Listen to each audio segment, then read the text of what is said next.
Hello, Unfiltered nerds. Welcome to the Drunk Banthas podcast, where we talk about sci-fi, fantasy, horror, and all the popular art that we love. Also, we're drunk. Mostly drunk.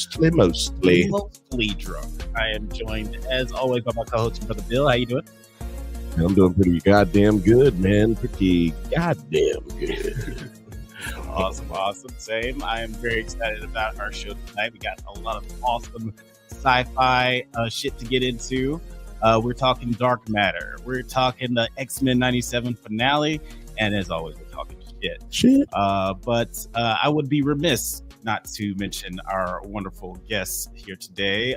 He is practically family, but y'all just hate him because he's light-skinned. Ryan, what's going on? I thought you were talking about producer T. I'm good. I'm excited.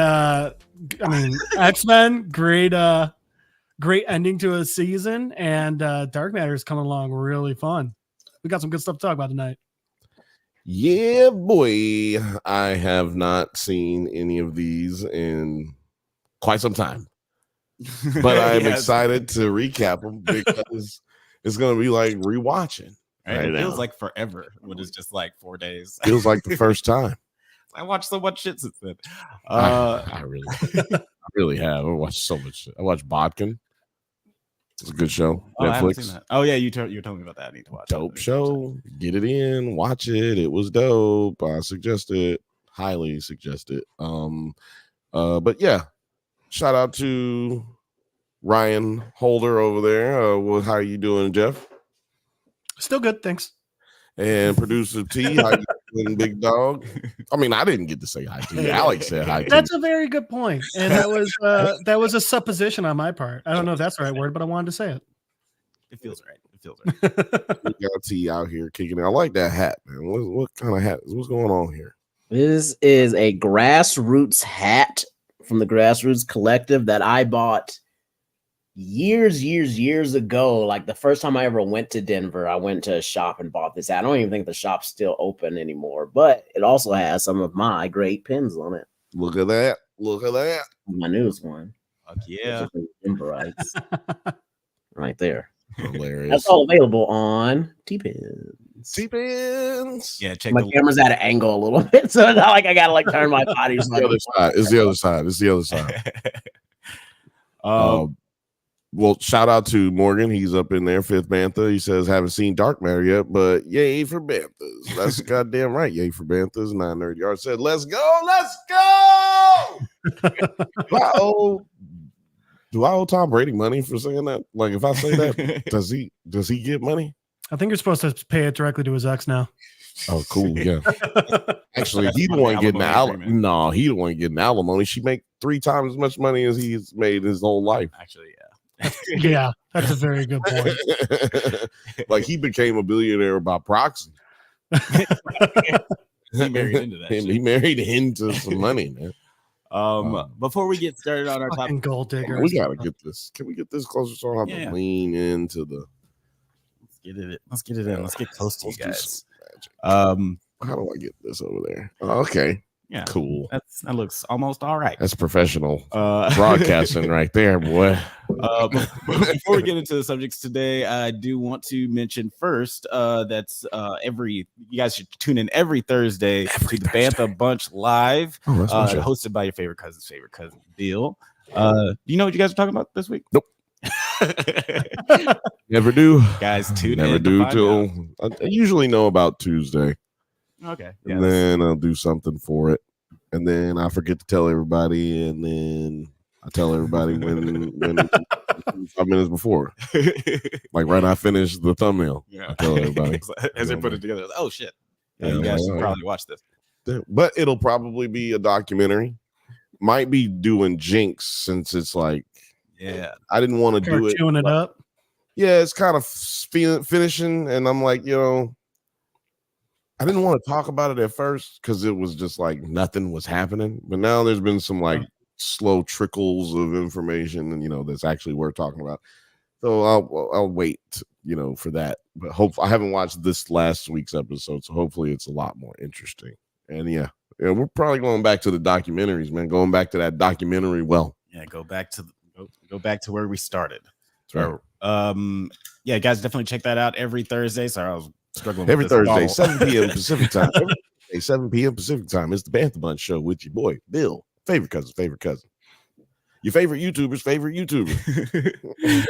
And also, just wanted to mention that we had a very special interview recently with Jenny Mbuha. She's an actor and stunt performer known for her work on the HBO Max series Warrior. Guys can find it on Netflix right now. It's a super awesome show. It was a super awesome conversation. Is there anyone that, I don't know, might like talk about Warrior in a way for us to find online? I'm glad you asked, my dear boy. Shout out to Nite. Yeah, we definitely we covered all of season 3 on the Drunk Banthas podcast last year. So you can definitely find all the episodes in the catalog. And when we drop the video, we'll also add links to those episodes in the description. So check out that. That'll be dropping Wednesday. So you guys can check out that interview. It's gonna be lit. We had a great time. Yeah, she's also in Wednesday. She's a stunt. Yeah. She's the stunt performer for Jenny. For Wednesday. For Wednesday. Jenny Ortega. Jesus Christ. I've had man, I wonder how Blake's doing right now. I have had 0 sleep basically, and he's had less. So I'm just really wondering how he is even functioning right this very second. Probably not. He's probably asleep. So let me drink some more and debauchery, go through more debauchery and fucking just defile myself further. Yeah, might as well. Shout out to Doc Holliday. And shout outs to Papa Blake. But let's move it into our first topic of the day.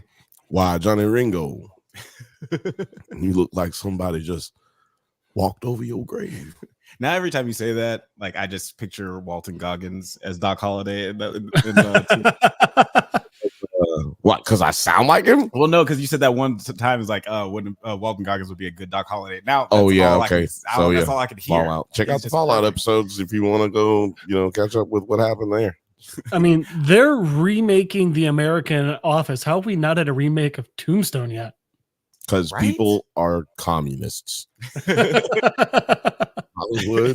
Hollywood is a communist. Yeah, we got clearly. We got 2 Wyatt Earp movies in 1 year, and then none since then. Like, right. We used to get fucking like 3. What's the dude's name? Brad Pitt played him. Oh yeah, Jesse. Jesse James. Movies, yeah. I forgot all them crazy white folks. I was like, man, them niggas crazy. Why do we celebrate them and then putting niggas in jail? I don't understand it. I don't understand it. Didn't Colin Farrell play him in something? Young Guns. Young Guns. Young Guns. And then I think Christian Slater. No, Emilio Estevez played him.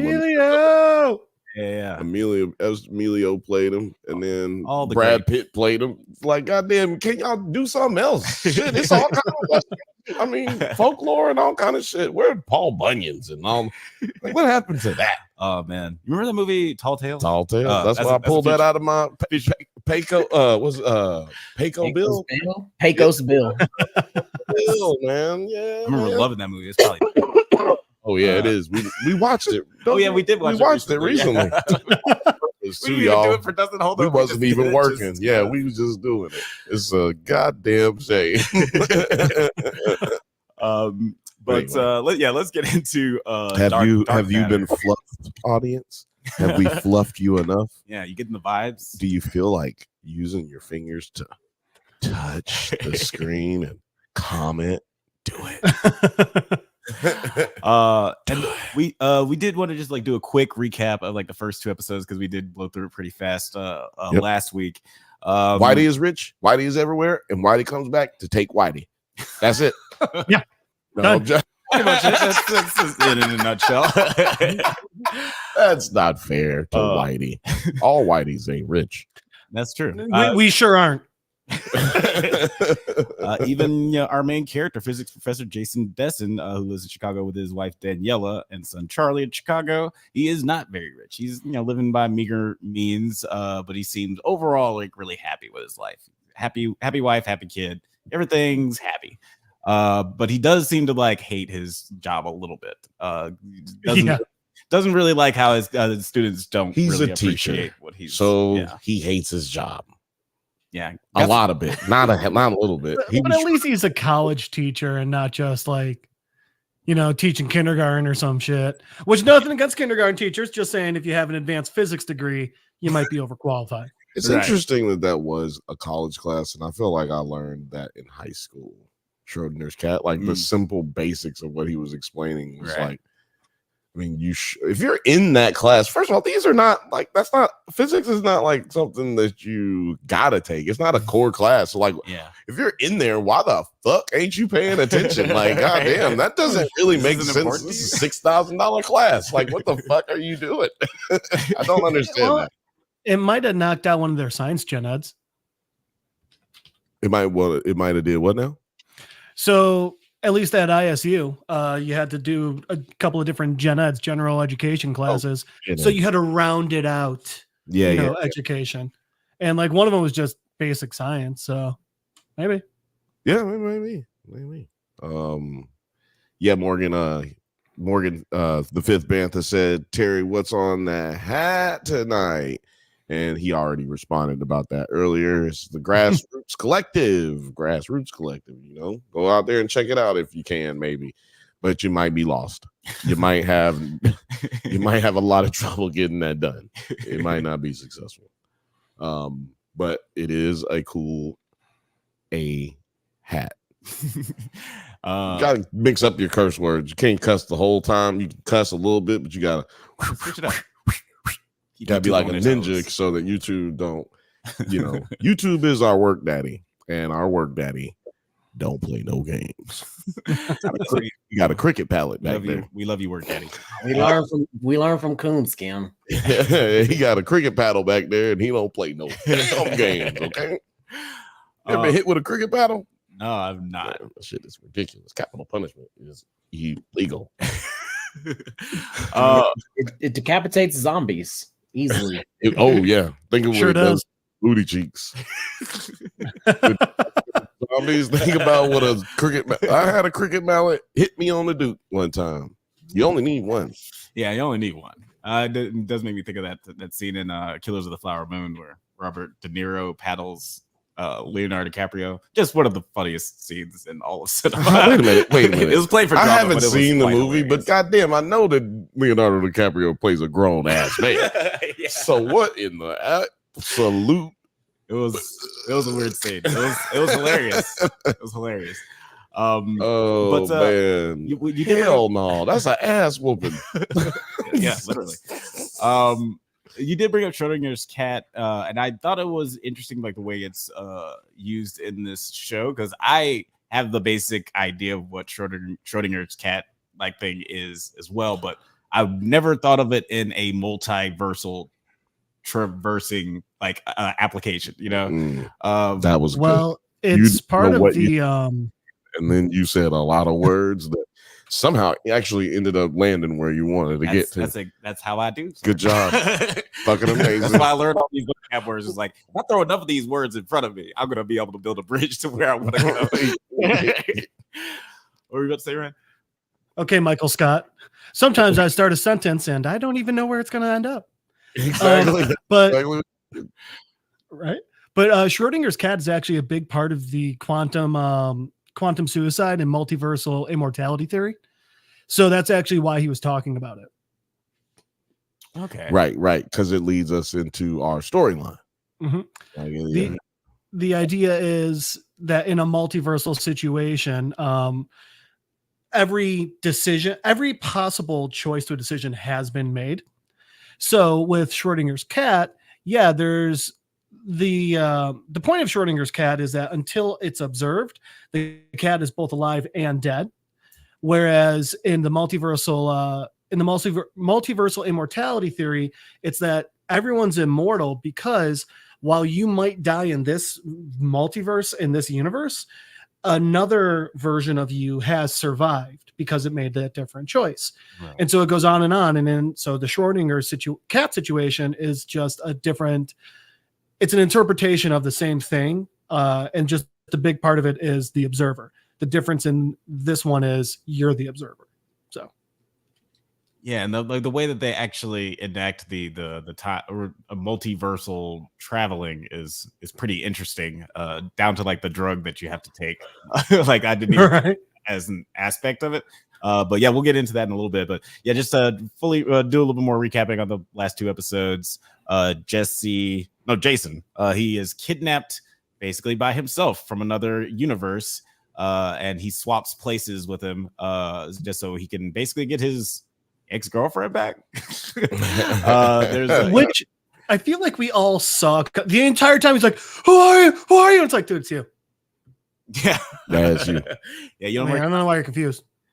I was upset about that part because I quickly realized it. Yeah. As soon as he said, "You wouldn't believe me if I told you," I was like, "Oh, it's him." Damn, that's crazy. But also, they haven't said that yet, and I got another 35 minutes on this show.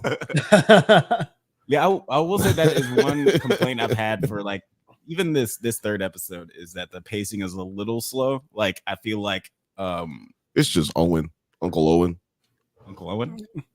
That's who he is in Kenobi. Oh, and in Star which Star Wars? There's another movie. 3. Sith. Yeah, Sith. Yeah, man. It's Uncle Owen. He's also a police officer in Bluey. Cub Bluey. Evidently, I looked up his IMDb today. I don't know how long he's in it or how much he's in it, but he's in it. 1 episode. Multi-talented Joel. I know he's directed some stuff too, but I don't think I've ever seen anything he's directed. Oh, okay. Uncle Owen. Well, speed it up, Uncle Owen. I think Uncle Owen is just a little slow. Oh, you just as the actor? Yeah. He's just a little slow. So I think that the pacing probably moves a little bit more with his acting a little bit because he does move slow. Bro, they did a kidnapping slow. That's a very exciting, fast-paced thing, and they slowed it the fuck.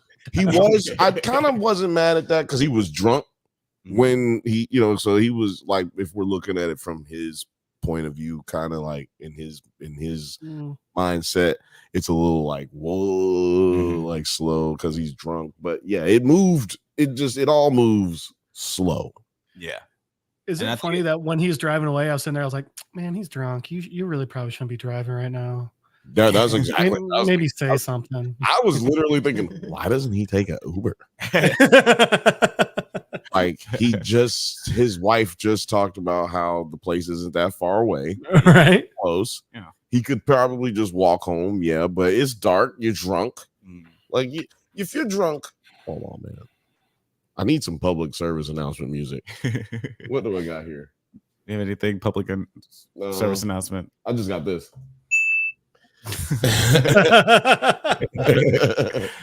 Yeah, man. Hold on. What's this? Nope, that ain't it either. No, sure isn't. Well, look, check this out. If you're going out and you're gonna get drunk, make it as drunk as you want to get, but make sure you got enough money in your account to get an Uber. Okay, it's dangerous out here. And first thing somebody like, even if you're a dude, man, look, I call it black privilege.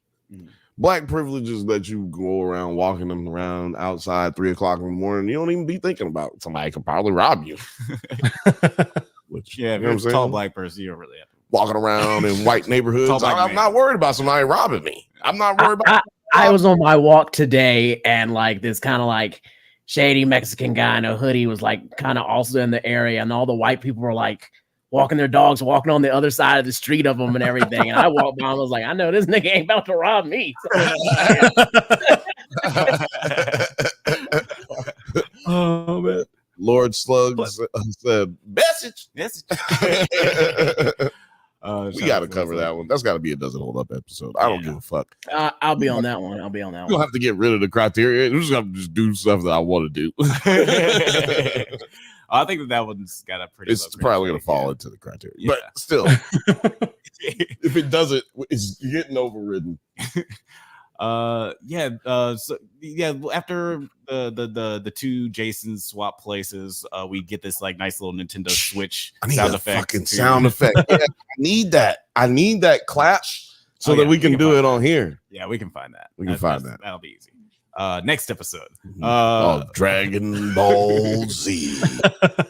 And then we sort of see more of like our Jason 1, just trying to figure out what's going on, because the whole world is completely different. Jason 2, he was ready for this shit. He obviously planned for it, so he's just kind of Jason 1, Jason 2. I to- like that. Think Story calls them Jay and Jason. Oh yeah. And that is not helpful for me. It's still not very It's helpful. not. No, I need numbers. I need it's easier when you don't know their names in the actual show. right, yeah. And the clap is like, I thought it was gonna get annoying, but I was like, oh yeah, no, I needed that.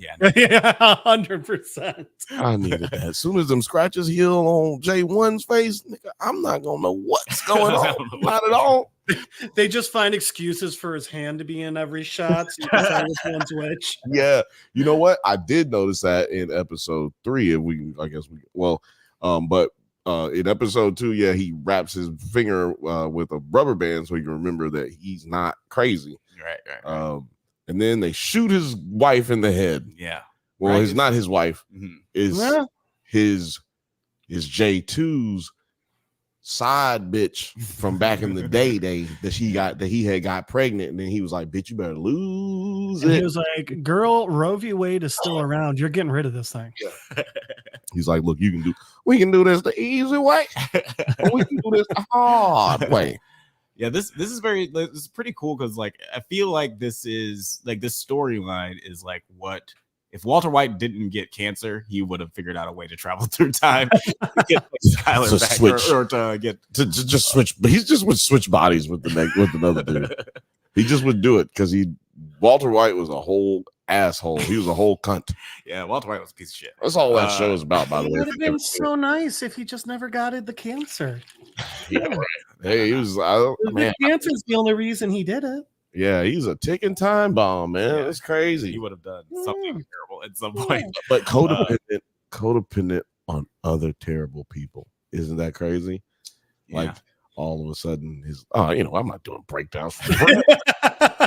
Doing breakdowns for free. But yeah, as you mentioned, like right as it seems like Jason is starting to get a sort of a foothold in this universe, he's finally got some help from Daniela. She gets shot right in the face. Bam. Terrible gunshot wound to the face. I feel like don't show it in the face.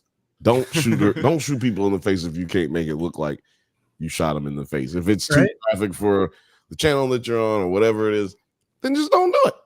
Didn't have to do it. Yeah. Headshots have lots of blood splatter, not just a cute little trickle. Little dot. Yeah, But maybe it's a future gun. that was like an open casket type shot. In That was this very timeline, people don't have blood in their head. Right. Yeah, in this universe, you carry all your blood. Oh no. In this universe, when you get shot, when you like get your body penetrated. Hey-o. When Just sad because he was getting ready to do that anyway. you get your body penetrated, it doesn't like it's just a little drop of blood comes out and it closes up real quick. No matter what goes in, nothing comes out. No exit wounds. Yeah, it stays right in there. Stays in there. It's one of those ones where, like, I know why. I get it. I get that you can't have a lot of gore and stuff in a TV show, but it's such a pet peeve of mine for there to be like nothing. Like how we were watching Surf Ninjas yesterday. Statch gets shot and there's no blood, literally anywhere, and it's like, come on. Come on. Yeah, I do. We were talking about, I forget what we were talking about, but we were saying that like the absence of blood is better than like blood done badly. Yeah, Like, what were we talking about? Man, that we were making such a good point about whatever the fuck it was. Because it was just bad. This is like, why did they do that? Just don't have blood. James Bond made plenty of movies for like 30 years. No blood. Settle. Which, by the way, Morgan, your fun quote at the bottom there.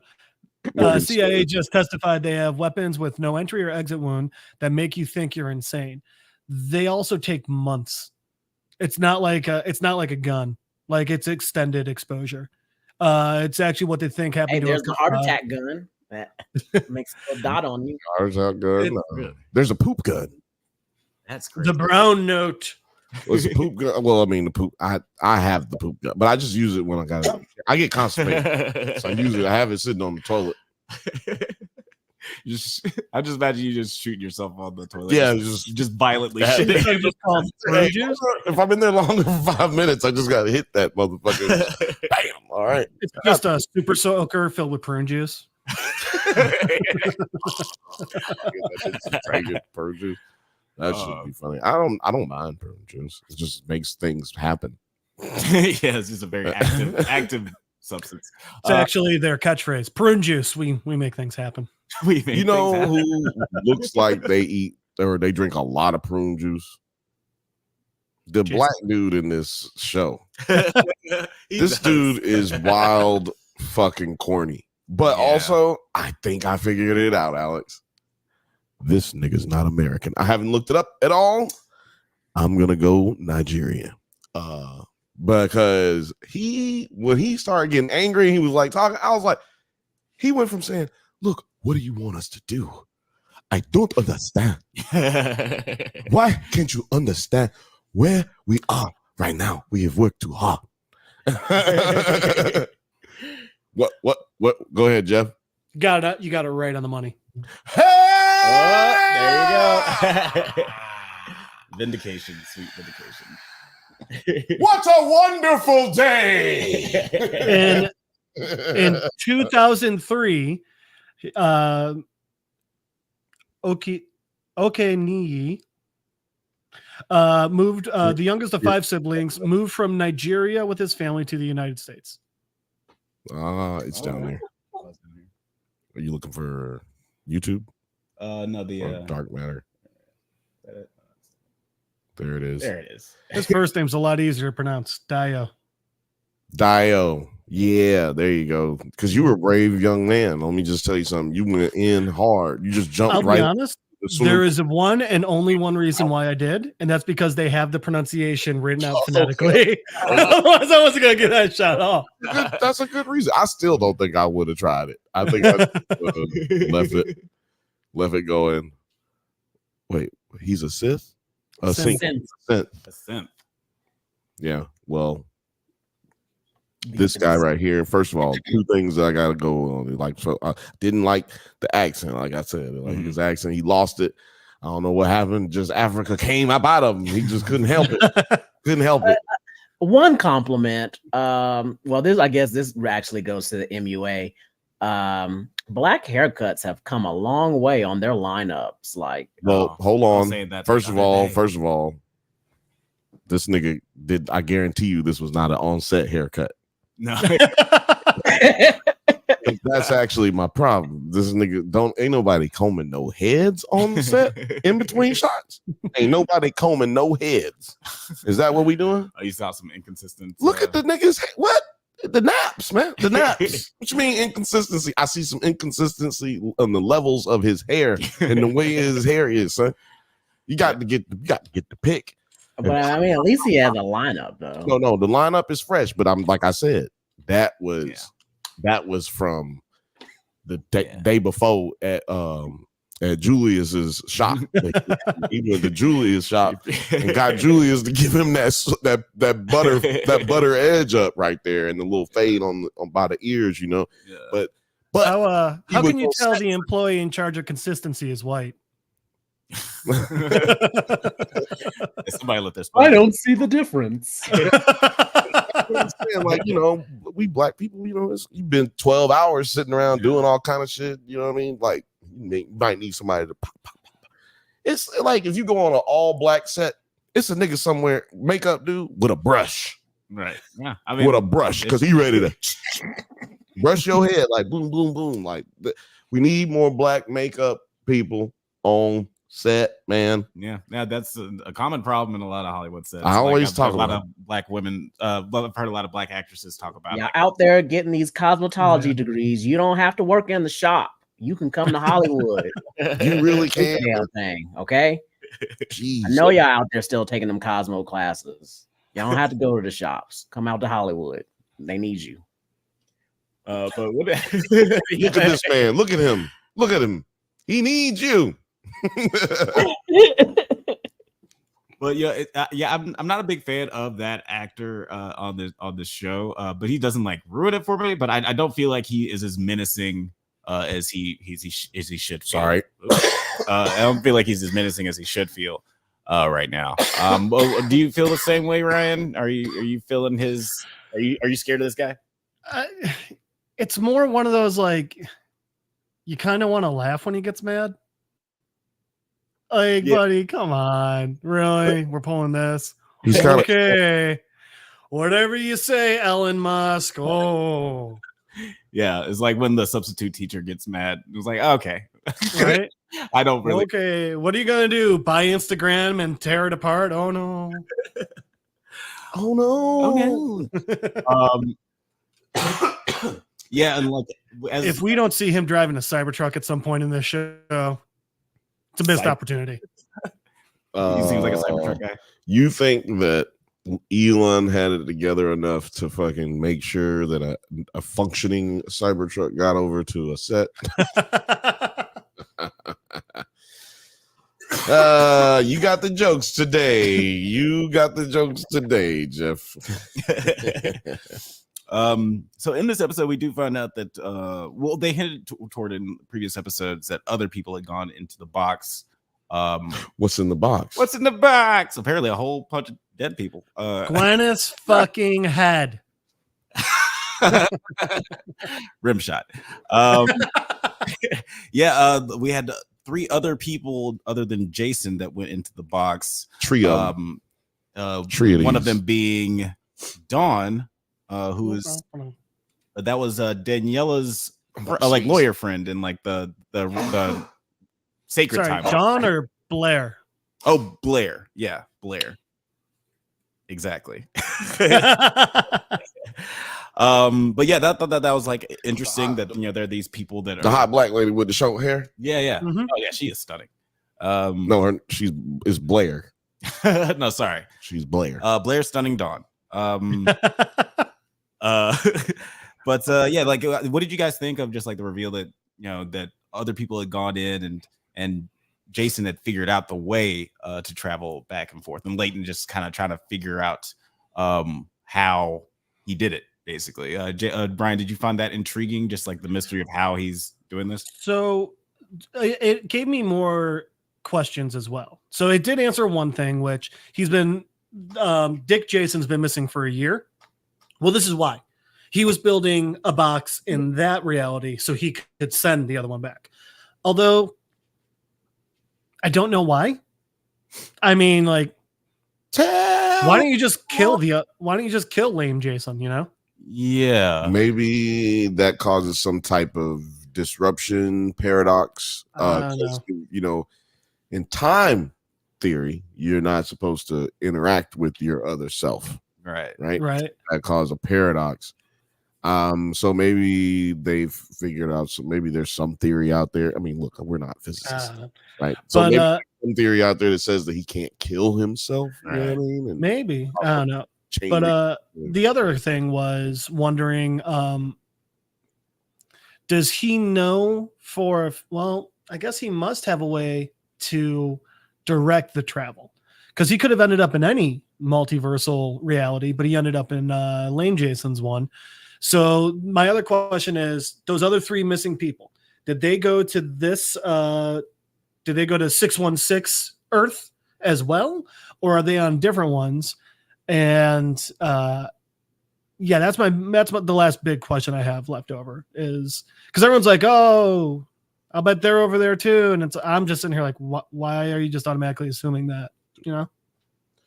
Yeah, I got a lot of questions too, but I think I'm kind of answering a lot of them as we are all sitting here, asking questions. Like, my real big question was like, well, who is this lady to him? Like so his girlfriend, his side bitch, the real side bitch. Yeah. The world's worst therapist.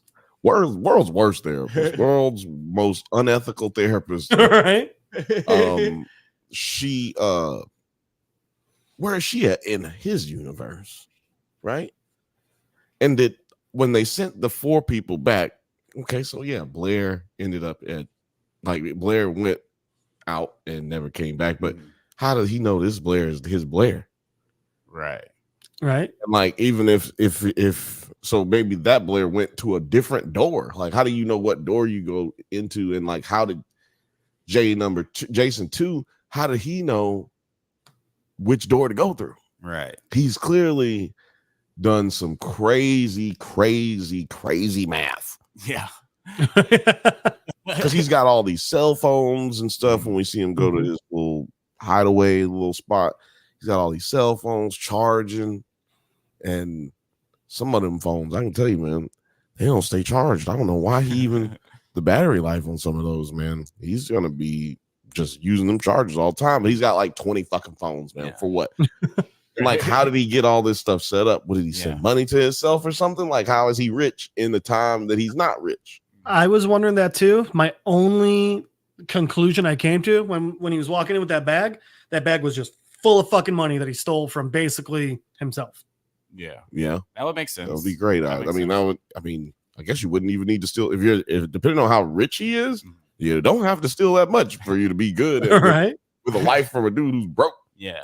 See, I when I saw about those scenes, like you guys are talking about, like how he's spending money on $100 bottles of wine. He's letting little son Charlie buy whatever skateboard he wants.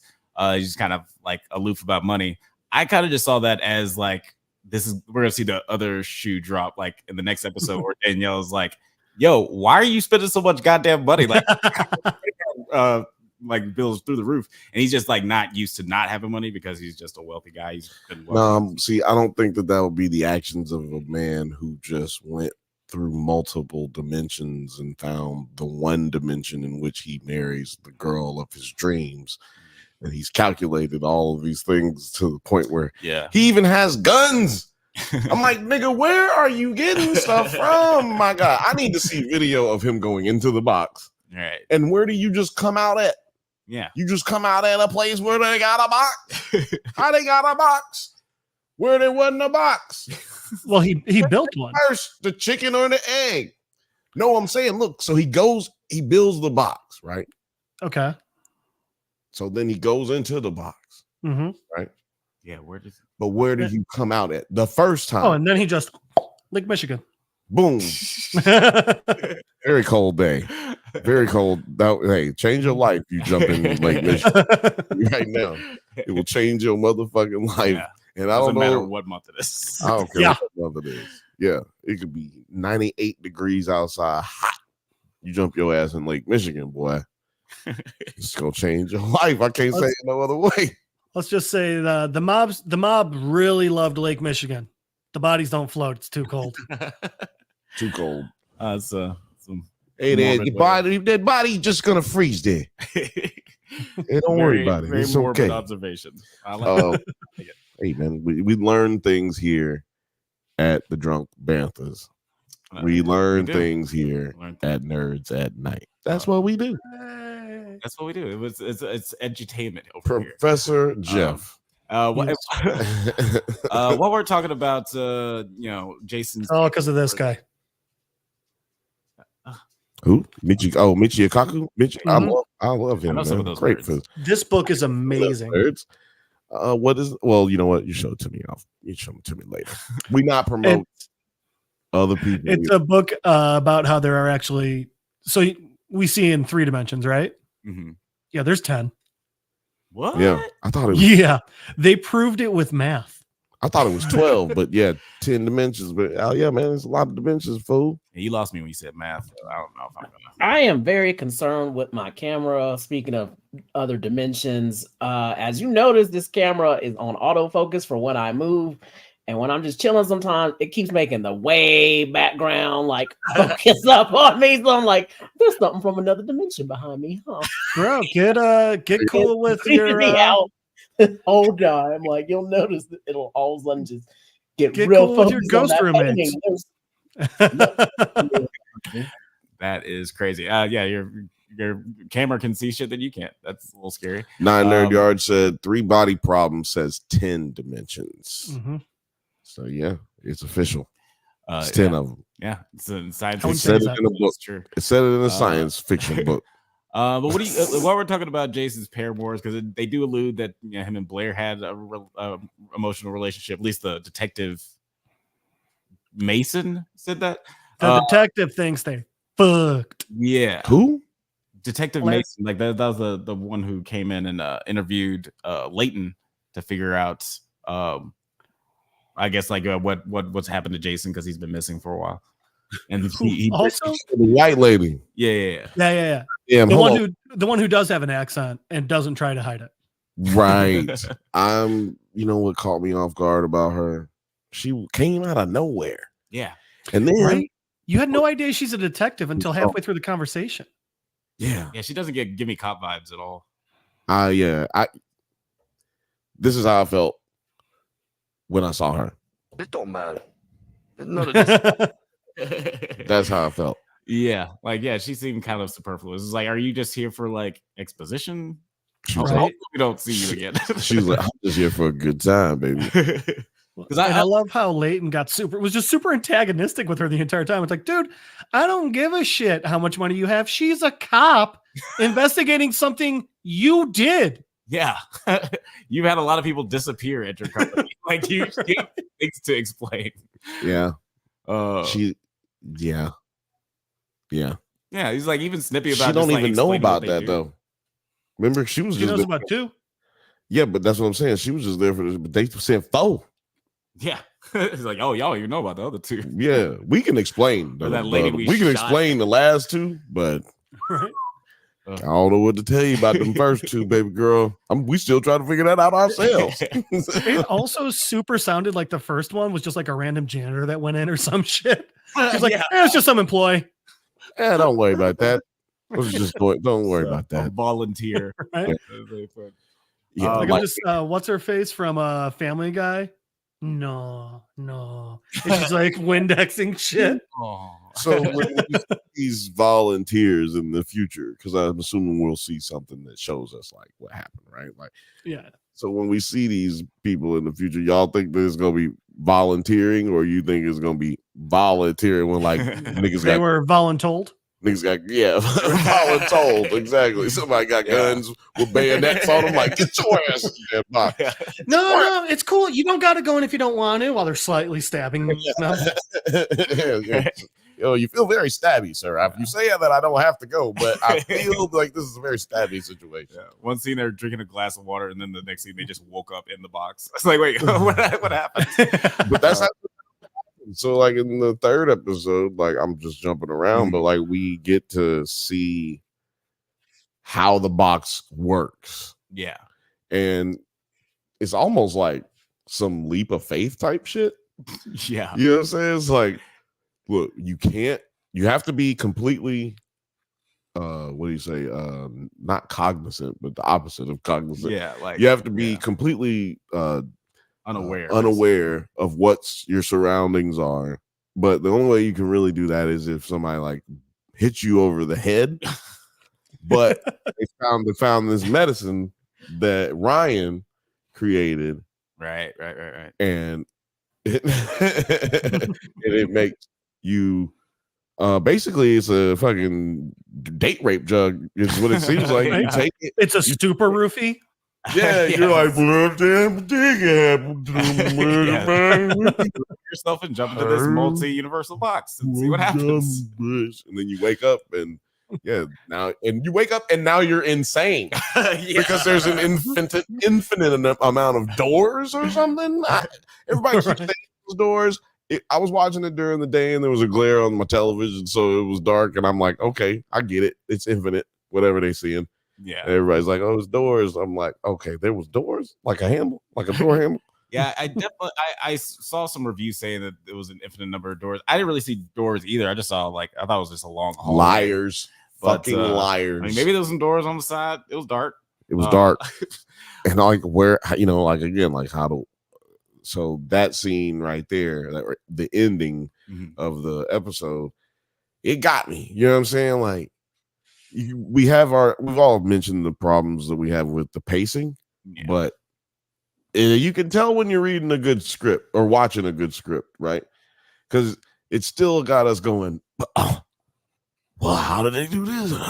Not in the way where it's like, well, what the fuck did they do that for? You know what I mean? It's in the way where we're still interested and we're still curious. Like, it's not one of those like, why is there suddenly a dinosaur? It's one of those like, oh, that's interesting. I wonder how they came up with that.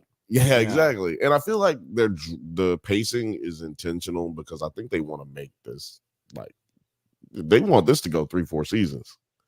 Yeah, you know what I mean. Like, so, and it's a book, so it's all you already have a finite amount of story that you're gonna tell. Like, this ain't some story that can just keep going on and on and on. So, and by the way, we have not read any of the book or books. No. Don't know nothing about none of that. Nope. So, just know right now that no spoilers will be had here. And if you don't mind, please don't leave any spoilers if you happen to go ahead and read ahead, or if you've read this before. If you don't mind, not gonna ban you or nothing. Just gonna come to your house and kick you in the deck. Don't punish the rest of us just because you read ahead of the class. That's right. But stay out of here, nerds. But I do nerd. I do want to talk about that ending though, because it was pretty interesting, and like because of the drug that makes you not non-cognizant. How does he even? It just further begs the question: how the fuck does he know where to go? Like, if you have to be in a state where you're just like confused, how do you know which is like the right door to walk through, or anything like that? Like, did you have any questions like that, Ryan, when this came about? Thank you for asking, and no. Yeah, of course, because it's one of those ones where, like, again, and earlier I was like, well, maybe they didn't all go to the same universe, maybe they just ended up in some random place, but like, and that still could have been the case if Dick Jason didn't send Lane Jason back to his reality. Like, if it's literally infinite, the possibility that you sent him back to that exact one by accident, no, it's less than 1%. Right, exactly. So I'm really interested to see that. Like, full disclosure, I am a nerd about this kind of thing, and I didn't know that this is what we're gonna get into. Right? I didn't know this was. I had no idea what this show was about. Exactly, and we watched the trailer, but it still didn't really give us any of this. Excuse me. So very interested to see what's going to happen going forward. You want to hear something that's going to break your brain? Always. There are bigger and smaller infinities. There are bigger you just and smaller infinities. It's funny. Yeah, it's funny. Like, it's while watching this show, you know how sometimes like your friend gets a green car, so then all of a sudden you just start seeing the same green car all the time. Somebody told a Schrodinger's cat joke at work today. I was like, I would not even have perked my ears up if I wasn't watching this. I mentioned Schrodinger's cat in my fucking voiceover coach class the other day. Yeah, yesterday. That was yesterday. Sunday. Well, Saturday. Well, yesterday was Sunday. Yeah, it was Sunday. Okay. Yeah. Yesterday was only Sunday. Yeah, man, I know, right? Oh man, we cannot do doesn't hold ups on Sundays. Monday was pretty hard for me. I'm not gonna lie. Yeah. It was a rough morning for me. All right, two things. The first. Don't be freaked out when you look at the Instagram chat. I sent that while we were having this conversation. So that's why Schrodinger's cat's in there. First off. Trying to play some games with my mind. Second off, I mean, I was actually, while I was watching it earlier today, I was thinking, you guys know what simulation theory is, right? Yes. No. There is a theory that everything around you is a simulation. It is, there are beings that are so far advanced that we would have no way of knowing if instead of reality, we were in basically a video, we're NPCs in a video game. Right. Yeah. No, I have heard that before. I guess I just didn't know the name. But yeah. So like, it's one of those ones where, you know, you don't want to believe it, although I don't know if it actually matters if it is true or not. I mean, if we are, I mean, our reality is no less real to us, you know. But my thing is, I was thinking about it earlier today, and I was explaining simulation theory to someone a little while ago, and she was asking if I believed it. And the sad thing is, I have realized I find it more comforting to believe in simulation theory than to believe that advertisers are listening in through my phone, and that's why I'm getting the ads I'm getting. Which is a real sad state of the world. Somehow less invasive. Yeah, right. I really thought you were gonna go religious on us and be like, I believe simulation theory or than heaven and hell. And I was like, well, I will say this. I think it's funny that a lot of people who believe simulation theory are like hardcore atheists. And it's like, that's just science, God. Yeah. It's the same thing with a different word. Science God. You pronounced it wrong. It's science. She did blind me with science. First, I do want to say, love science. I love Science God, but I also wanted to give you props for Dick Jason, because it sounds like Dick Grayson, and I'm gonna use that referring to Jason 2 for now. Have any time? Have at it, buddy. Enjoy. Thank you for giving the world Dick Jason. That's what I stumbled into. Yo, stop with the giving Dick Jason. Like, just stop it. Dick Grayson. We gotta relax when you say, look, just. What was the next thing that we were talking about? Before we move on to the next subject, do you guys have any predictions on like what kind of crazy hijinks Amanda and Jason are going to get into the next episode? Is it going to turn into like a Scooby-Doo episode where they're going from room to room? I can't wait for it. Need it in my life. Can the monkeys be playing too? Like a song from the Monkeys. Oh man, I'm here for it. Better the Monkeys than that Benny Hill song. You know what? I'm not mad at that either. That's a close second for me. I'm here for it. I love that song. I love it when you get a chance to play it. You know how they do it on the TNT basketball broadcast when they missing shots nonstop. Just speed it up and just This is Shaq and the Fool. that's but producer T, like, since you know, with your love of clones and multiple persons, multiple personalities. You know, also just being like, as a person, I'm sure there's a lot of people in the chat who are watching right now who haven't seen Dark Matter. Is there a conversation made you intrigued about this show? Or are you wanting to tune in, or are you just like, nah, miss me with all that side shit? It's a little intriguing, but I don't really find like he's just coming in there just to steal his girlfriend. That's the plot of it. So far, science just to steal some like. Well, yeah, no, he had like some kind of epiphany, and he went to the girl that he got pregnant like 15, 16 years before. And he was like, I should have just stayed with her. So he found a finite moment in time in which they existed throughout time. And that's how he explained it to her. Like, did you know, like, we exist in every universe and we know each other, and we had that moment in every universe where I got you pregnant. I just left your ass. That's crazy. And then, but there's a universe though where we slap cheeks, and I just was like, yo, I'll live with you forever. And so he told her that before he left to go fuck up this nigga's life. Right? So like, that's really what we know so far, but he got way too much shit going on for that to be the case. Like, my thing. You don't need guns to take a nigga's life. You threw him back in the motherfucking time hole portal. Like, you microwaved him. Exactly. You don't need nothing. Yeah. You don't need no gun. Yeah, he could have thrown him in without. Nice. Like, but you can't have guns in Chicago. It's dangerous. They take you to jail. He could have just thrown him in the box without giving him the neural drug or whatever. Yeah, just watch his brain leak out his ears. Yeah. Here, Or here's does my nothing happen? thing. What if just nothing happens if you don't take the drug? Yeah, well, there's still the question of what happened exactly to those other people who went into the box, because they went in without the drug. So I guess they went in with the drug. You can't go in without the drug. Oh, I thought that The drug, you got to have the drug for you to have the trip. You can't get microwave without your roofies. Exactly.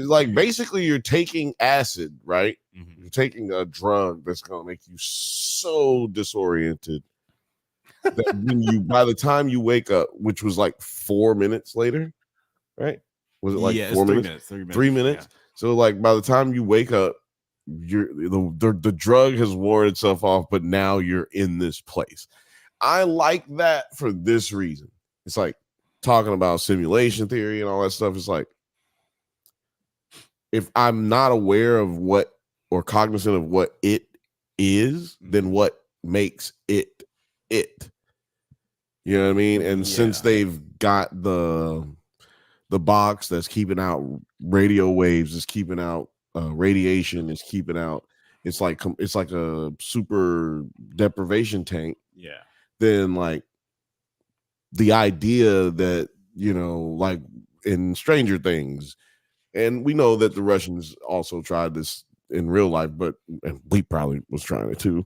But using deprivation tanks to make people have visions of things far away or in another country, and being able to basically astral project using their mind and just basically just closing off all the noise and radio waves and all type of shit that be coming into our brains, naturally, even just closing us all off. That shit is kind of fucking trippy when you put it into that context. Isn't that part of MK Ultra when they tried using LSD to unlock psychic abilities in their soldiers?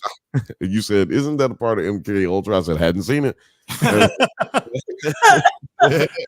new anime on Netflix. Yeah. Is that the one with the Gundams? I mean, let's be honest, that would be the name of the next Gundam series. Exactly. That's the first thing that went to my mind is oh, you mean Gundam? Yeah. I ain't seen that one though. I ain't seen it yet. No. MK Ultra. Yes, that was the whole point. And that's what I was kind of getting to.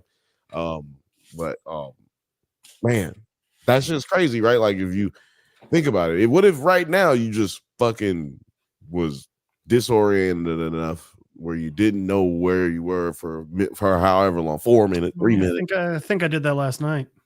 And where would you end up in another universe? Where would you end up? I don't know. Are you? It's the questioning your own existence type thing. Why am I here? Am I here? What makes me here? Yeah. What what is the definition of zero? Type questions when you have to how you know what I'm talking about. Yeah. It's a very everything isn't, nothing is kind of these really big. I don't know what you just said, but I like it. We just making up shit. Are we just making up shit? No. Do we sound crazy? No, that's everything is here, but nothing is the same. And everything's the same, but everything has changed. You know how you can't divide by zero? Yeah. Right. The reason why? It's because the answer is every possible number. See, that's what I'm talking about. See, there's fucking crazy. I had some friends that were they went to college for geometry and shit, and they gotta explain all this shit with the proofs and all that shit. And that shit gets way deeper. I thought it was just shapes, man. Shit, man. This is fucking goddamn numbers too. College is crazy. College geometry, not college. Yeah, college is whatever, but college geometry is. I got a degree. College is fine. It's a joke. Yeah, no, yeah. College is whatever. College geometry, watch out. If you know somebody who graduated with a geometry degree, Jesus Christ, that nigga's a nerd. Go outside, nerd. I ain't got time to be distracted by your worthless chime-ins. Go on. But yeah, get that math shit out of here. But you know, let's let us know in the comments how you guys are enjoying Dark Matter if you've been watching it. But let's move over to some of my personal favorite students in fictional history. We're talking about them X-Men. We're talking the season finale of X-Men 97, Tolerance is Extinction, Part 3. You didn't see that coming? Let's break down like I guess our initial thoughts on the finale. Hold on. Ophelia said, I made this mistake of getting a film degree. Othelius, it could be worse. I have a degree in university studies. I got a degree in going to college. Got a degree in how to get a degree. Jeff, if you ever get bored and want to go teach English in Japan, that's a good degree. That counts, brother. Bro, I've thought about it. I've looked into the JET program so many times. Hey, let me know if you want to go, bro. I'll go to language school and you can teach at a language school. It'll be fun. I'm just like, how do you know what the he knew what the program was like? Yeah, he's got like the pamphlet. off Yeah, the JET program, son. if it makes you feel any better, Othelius, I got an even less useful degree, and it's an audio engineering degree. Right. Do you know that playwriting? I almost got a playwriting degree. That's probably worse. almost got a journalism I degree? got you all beat. Because I went to the Navy and got my PTSD. Hello. Oh, yeah, Hello. I went to the Navy and got my PTSD. Somebody is a winner. But you gotta hit that one twice, otherwise it'll keep dinging. Keep dinging. Oh God. Now we know how the nation of Terry is finding membership across borders. See, you got. He just kicked a clone out in every nation he visited. Yeah, he just be cheating, man. You gotta have a hack. But producer T, since you patiently waited for us to talk about time, space, and everything else on our last subject, we'll let you go first. What were your initial thoughts on this finale and just the season on the whole? It was a good season on the whole. You know, I had stayed away from it for the longest time until like last episode or episode before last, I believe I caught up. Well, yeah, on starting on Extinction Part 1 is when I decided to like finally just give in and just watch them all. And yeah, it was a good series. I don't see what the complaints were. Like the way people were talking, I thought Morph was going to be like showing his Ken doll genital area and being like, I'm not binary. That did not happen. I mean, I thought it was going to happen the way the critics were telling me, but no, it didn't happen. The voice acting was pretty spot on. I thought it was good. They sound older because they're older. This was like 20 damn years ago. Like, yeah, been doing all kinds of things because they old. Yeah. They're old. Yeah. They could probably use some AI or something to fix that shit in post. They'll fix it next. I mean, it's not like any of them had a trick and we're talking through the box, right? Anything, you know. But this finale was pretty good. It was intense. I got a little confused a lot trying to figure out what did Bastion want. Like it went from like getting rid of mutants to like enslaving humanity to he was just like, well, fuck all y'all. Everybody's gonna die like the dinosaurs. And Yeah. That was what up, dude? Like, what's your fucking point now? Like, you're just mad now. I don't like you as a villain. He's got his toasters and cars he can still talk I to. also like how if he didn't have that healing factor, every single member of the X-Men whooped his ass one by one. Right? He got straight up Jubilee jumped your ass. Like, I think he jumped by Jubilee, bro. Well, you know what was cool about that is that Jubilee was starting to use a little bit of her powers that we saw. Video game powers. Yeah, that we saw her her older version of herself using. So we saw her. Yeah, she hit level 2. Good old Jubilee Bray.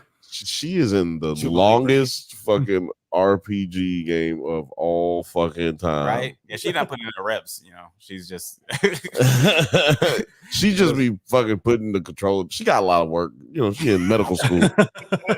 I still hate that dude. Which one? Mr. Sinister is just still the worst fucking villain ever. And why was the first thing he asked was, how does my face look? Oh yeah. Oh man, you know what? That was Can we so pull up that funny. scene just because he makes this noise, and I'm just like, every time I hear, I'm like, why did he make that noise? Well, I also When love Mark that, shows him his face. right? I love how he goes to more for it too when he's standing in Yeah, the lake. you're Just look right. down, dude. Yeah, Are you're you not- so into mutants you just didn't think, oh, reflection? Well, he is like 1,000 years old, so maybe he just can't see anymore. Maybe he's just like incapable of seeing shit. I'm gonna pull him up right here. Look, this is his ugly old ass. I love what they did with the belt. It looks like a diaper now. Oh, what did I do? Did I open the wrong one? Poor Sinister. Yeah, he's honestly, I thought that I've always thought Mr. Sinister is just like one of those really cool, creepy villains. It's a shame we never got him in like live action yet. Yeah, I gotta get this photo. I gotta get this photo out of here because this is wild. He's like, what do I look like? And he goes, why did he make that?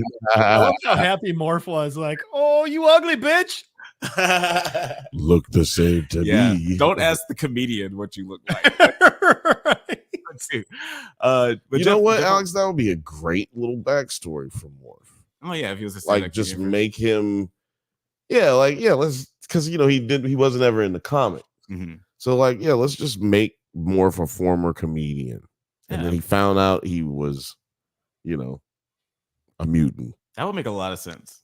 He was doing he was like an impressionist comedian. Yeah. He was a little kid doing impressions. Then he was trying so hard to get the voice down. All of a sudden, like his face and the voice changed, and he made the voice happen. And then he figured out he could like make his face change along with it. I mean, the funny thing is, it's not the same, but it's close. DC's version's basically Clayface. Yeah, I was basically thinking about Clayface this whole time.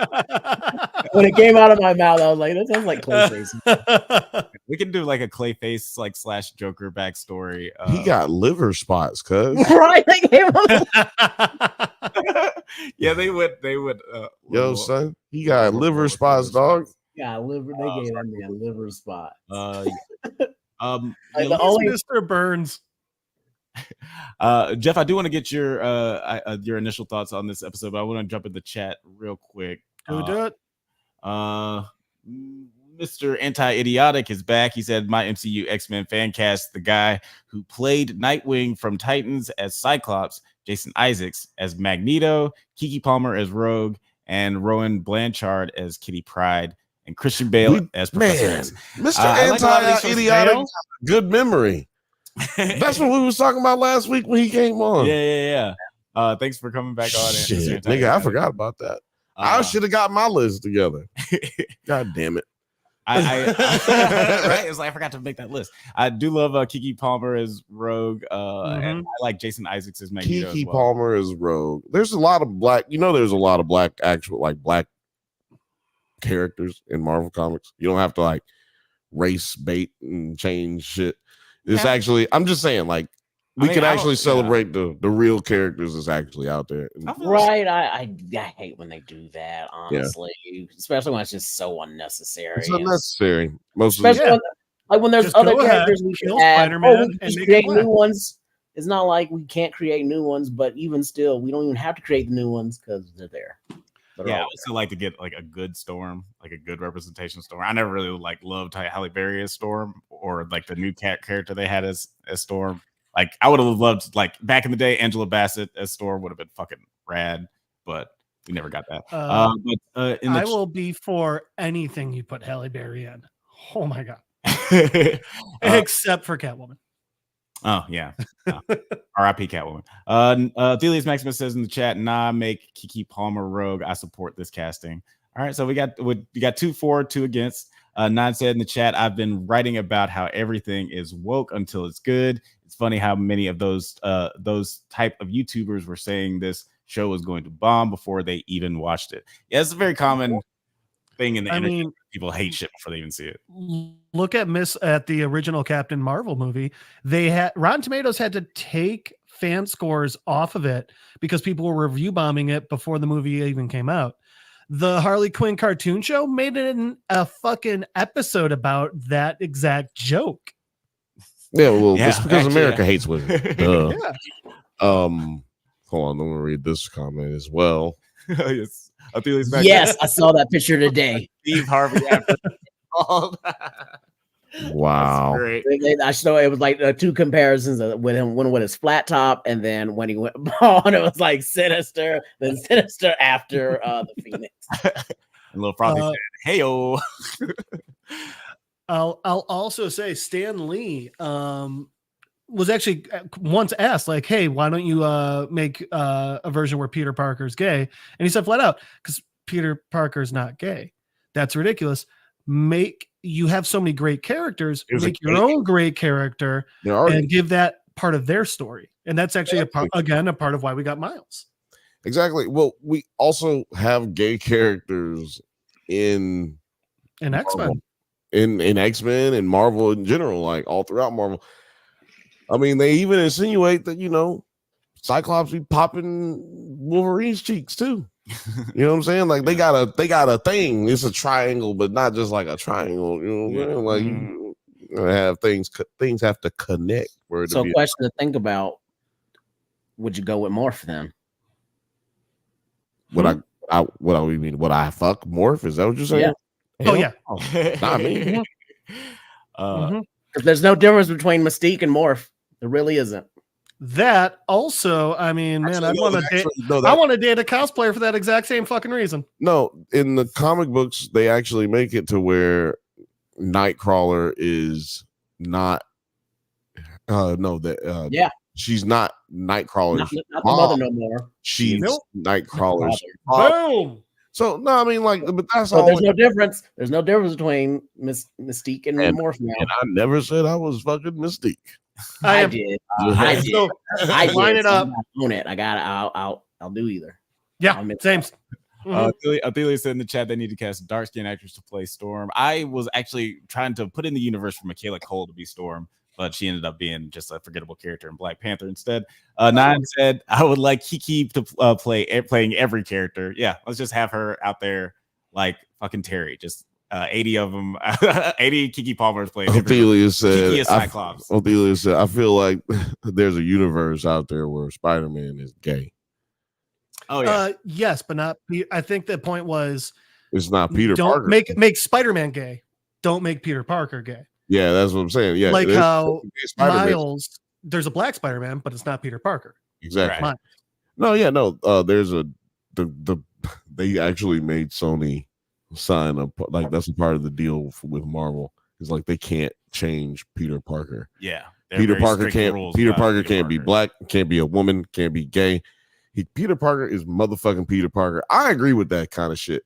There are, like Othelius was saying, they need to cast dark skinned actors to play Storm. I'm with that, but the other shit that he was talking about, Kiki Palmer is Rogue and all that other shit, I'm not for that. Michael Clark Duncan as Kingpin is fucking stupid. Like there's a lot of fucking actors. There's a lot of fucking characters that actually are black, that actually are awesome and have really dope stories that we should probably, as black people, want to see those stories told a little bit more and not like have to have have the white man give you chitlins and fucking pig ears and shit, nigga. Like, don't y'all want to not have the scraps? Don't y'all want to actually like tell the stories that we actually have out there? I mean, that's just how I look at it, you know. I mean, I don't know why, but I think that all the stories are fine the way they are. I don't know why we need to change anything. Why? Let's not go against norms. Yeah, that's exactly what I'm saying. I think they're fine. A big point of it is also. Oh, sorry. Go ahead. No, I was just gonna say I've definitely been a big like. I don't know why we need a black Superman movie. Like there's an icon movie that DC. Yeah, there's literally a black Superman. If you want a black Superman movie, just make the black Superman movie just make that comic book character. Right, and he like landed at the time of slavery and shit. So that's like, come on, you can't ask for nobody better. Man, ain't nothing better than motherfucking Icon. I bet they don't even know that they Icons. Like I bet no one even forget about that. knows that they actually. You know what? They just in the believe past that. couple of years re-put Icon and Rocket out as as one of their main titles. So they know. Like not even 2 years ago, I saw it on the shelves. Well, the guy It who was a made good book. the guy who made that decision is probably fired now, though. Let's be honest. The way the turnover in that. Ophelia's made some good points right here. He says, but that's the problem. They barely use those characters. It's damned if we do, damned if we don't. Bishop was barely in this. Storm sat on the shelf till the last few episodes. Yeah. Now, I did explain why. Now, Bishop, whatever. I don't even think he really should have been in this episode. Like in this series, the only reason he was there is so he could take Nathan back to the future. Doc Brown. No, I appreciate Bishop being there because I mean, I feel like that means that they're trying. They're putting a black character in there that's original and is no one. So I appreciate it. Right. I appreciate him being in there, but they didn't use him enough. Ain't Forrest black, or I guess he's just Native American. Yeah, Native American. Yeah, He nigga Native American because that nigga dog. Okay. You got some Indian in you. Yeah, he that dude. He that black. He telling everybody his family Aztecs. Yeah. Oh no, we grew up. We Cherokee. We Choctaws. That's why my hair is like this. That's why my hair like this. Yeah. But you know you from Grady, Alabama. Shut up. But just to the thing about Storm. Storm is used like that because she is Captain Marvel, essentially. Like we can't have her there because all that's just gonna happen is she just zap whatever it is, and then we're out of here. Yeah. But and so we can't bring her until there's a opponent that is stronger than her, right? Or even a bigger threat than she could even overcome on her own, right? So I understand that, but why not? What's his name? Roberto, I think he should have been in this more. Yeah. Sunspot. I didn't really like Sunspot. his Yeah, because he's character. actually nigga Cuban. Yeah. He's actually Well, he's also like the new Jubilee too, because you know how they replaced Jubilee in the opening credits. It used to be her at the fence running, like Roberto. So He is, but in the difference between those characters is that Jubilee was created for the cartoon, for the pilot, and Sunspot already existed. He's one of the New Mutants. Time ago. So like I feel like they should have tried to use him a lot more. I think that clearly they're going to use him a lot more next season. And to the credit of the show, they do, Jubilation Lee, she does get her own, like pretty much her own episode. And they do hype her up a lot. Even like we said, they gave her a little power upgrade. Which she desperately needed. Yeah, she needed to be a little cooler than shooting fucking fire. Yeah, Othelia. What are you gonna do? Attack me with the 4th of July? Yeah, that's a great line. Othelia said he got to be. He talking about Forge. He said he got to be Seminole because he dark as hell. Yeah, he over there. I like nerd. I like Nine's next comment there. They did a good job of managing their powers. Honestly, Magneto, Storm, and Charles could shut everything down so quickly. One of the things I loved about the last episode was how they counteracted that with Magneto throwing his helmet on Charles. Like, yeah, I like that. How have I never seen that before? That's brilliant. That's pretty rad. Brilliant. Great idea. Brilliant. And I also liked, even like in the moment after he gets stabbed by Wolverine, he was like, "Oh, now you want to hit niggas with trash cans?" Like, like I was like honestly playing kid gloves with you like all our lives because like you, my boy's boy. Like I love Charles so much, I'm not gonna fuck you up. But now I got to cut you. Like I loved. Yeah, that's like his nephew. It's like you always play fight with your nephew, but now it's like, nah, I gotta cut you. By the way, before I forget it and we move on, I just want to say, if you guys are looking for a great Marvel story about a black character, there is an original novel about Miles Morales. It's just Miles Morales Spider-Man, and it's written by an author, Jason Reynolds. It's a fantastic story. It focuses a lot more on Miles than it does on Spider-Man, and I think everyone will love it. I think it's a must-read. Okay. Yeah, good Must read. Thanks, man. You know what? We'll start doing must reads on the Drunk Banthas. Yeah, you know what?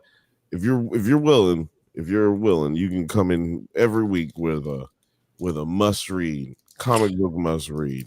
Yeah. Oh, game. Well, this one's a novel. Just a heads up. Hey, whatever. Okay. But still, I've got plenty. Bring it. As long as it's not a biography or Michio Kaku or something like that, like we can do it. Yeah. You know what? To just piggyback on that with the Black comic book stories, you guys should check out a Bitterroot graphic novel. Like I've read the first 3 volumes. Jesus. Great story about just these Black family in the 1920s killing monsters. It's really That fucking sounds awesome. And Regina King actually just got hired to direct the live action film for it. So you guys should check that out. Nine said Nerds at Book Club. Nerds at Book Club. Nerds at Book Club. Y'all want to start a book club? If you're watching right now, make sure you follow. There's a lot of people watching right now on Twitter. There's a lot of people watching some people watching on Drunk Banthas and at Nerds at Night. Make sure you hit the subscribe button and the bell and give us a like. Make sure you follow on Twitter. That way you'll know how to keep up with the book club. You know what I'm saying? So it just started right here. Right now. Put it down. 1 hour and 20 minutes of us talking into this video. We got the book club, okay? I got one more. Alex, when you were talking about the comic book, it reminded me of this one. This is a comic book. It is called Shadow Doctor by a guy named Peter Calloway. No like supernatural anything in it. It's just about a guy during the time of Prohibition, an African American who wants to become a doctor, and he does, but because it's a time of Prohibition, nobody will let him look at them. And Black Americans are suspicious, rightfully at the time, of medicine, so they won't even let him look at them. So he goes to the only person he knows will let him work on them, and that is his old friend, Al Capone. Oh, shit. It's a 5-issue series about this dude being a mob doctor, and it's all true. This is a comic? This is a comic book that's true. That sounds awesome. The Doctor, the book's written by his real life grandson. I'm tripping out right now, and I don't think it's because I took drugs. I don't think the shrooms have kicked in just yet. Not just yet. That's a lot right there. It is so good. You know what? This would be a good segment. So y'all, Drunk Book Club. We can all try to contribute as well. Yeah. But let's bring a Black comic book in here. Well, a Black suggestion. Like, because that's what people always say. They got niggas thinking it ain't no Black superheroes. Like, Black people, I'll be like, ain't no Black superhero. Nigga, it's plenty Black superheroes. Superheroes. There's some great shit out there where their IP is cheap. Just make a goddamn movie. Seriously. Like, look, for real, like, y'all, listen to me. Y'all want to be future filmmakers and present filmmakers. Go look up some of these fucking properties that ain't nobody using and maybe make you a dope ass movie that gets, Sundanced. Yeah. And that being said, not Steel. We don't need Shaq Steel again. Do a real Steel. That's good. I can pick up a whole bunch of titles at Blurred Con. I have like some Black-based independent comics right now. So I can start. I'll pay attention to more names. I have a few upstairs that I have to go get. I'll bring it for next time. Yeah, we definitely got some people who are wanting the Drunk Banthas book club, and since X-Men has ended, we got to figure out have something else to talk about next week. So the Drunk Nerds book club. Yeah, we'll come up with some. The Drunk Nerds, the Drunk Bantha book club. The Drunk Bantha book club is more phonetic, but yeah, I like the Bantha book club. I like alliteration. Yeah, you know what? We might have to do that one. The Badass Bantha Book Club. Badass Bantha Book B. Club. The Badass Bantha Book Club. Yeah, I love it. It feels like there's a booth in a world where there's no books. A crew of nerds has banded together to bring books back into your life. What do they contain? Nigga superheroes. What will happen? What will our heroes go through next? Find out next time on Dragon Ball Z. Dragon Ball Z.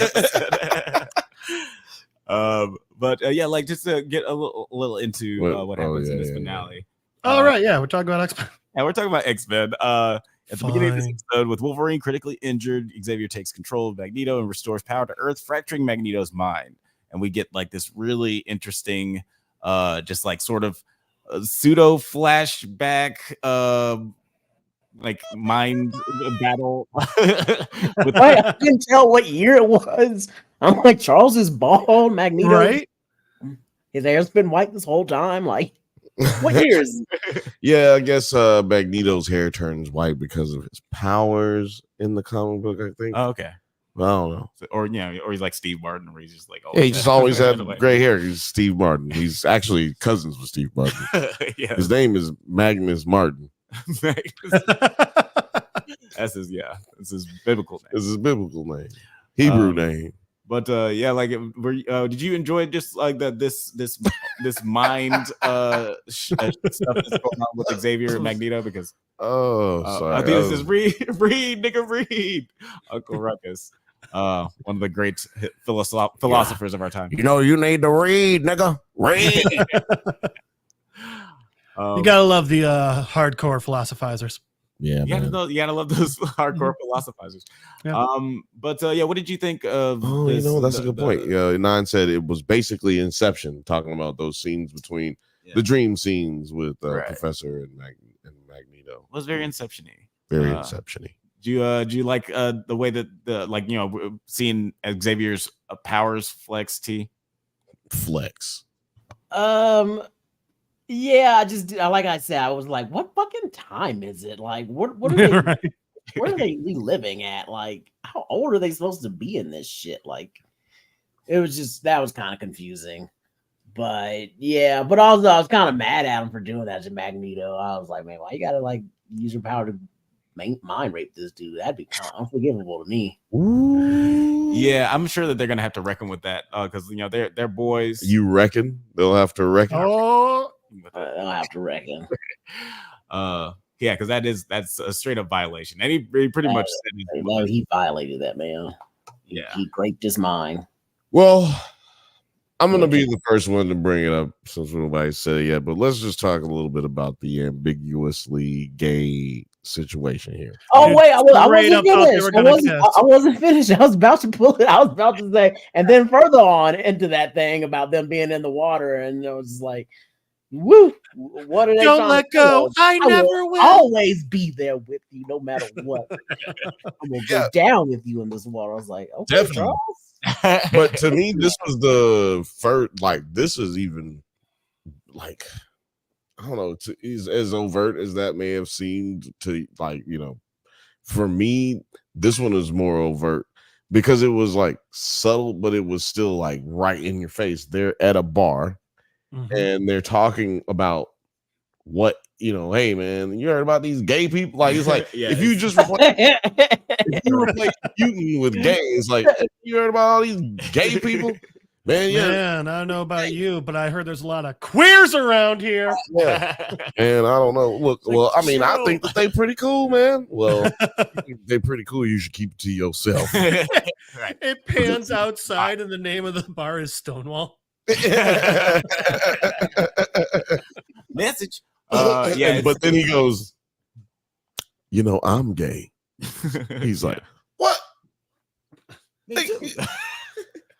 Nigga, he's like, oh, come on. I mean, well, yeah, nigga, I'm gay too. Okay, but you should keep that shit to yourself, man. What the fuck wrong with you? You just said you was gay in a bar out here. Tell you what, their costumes make way more sense then.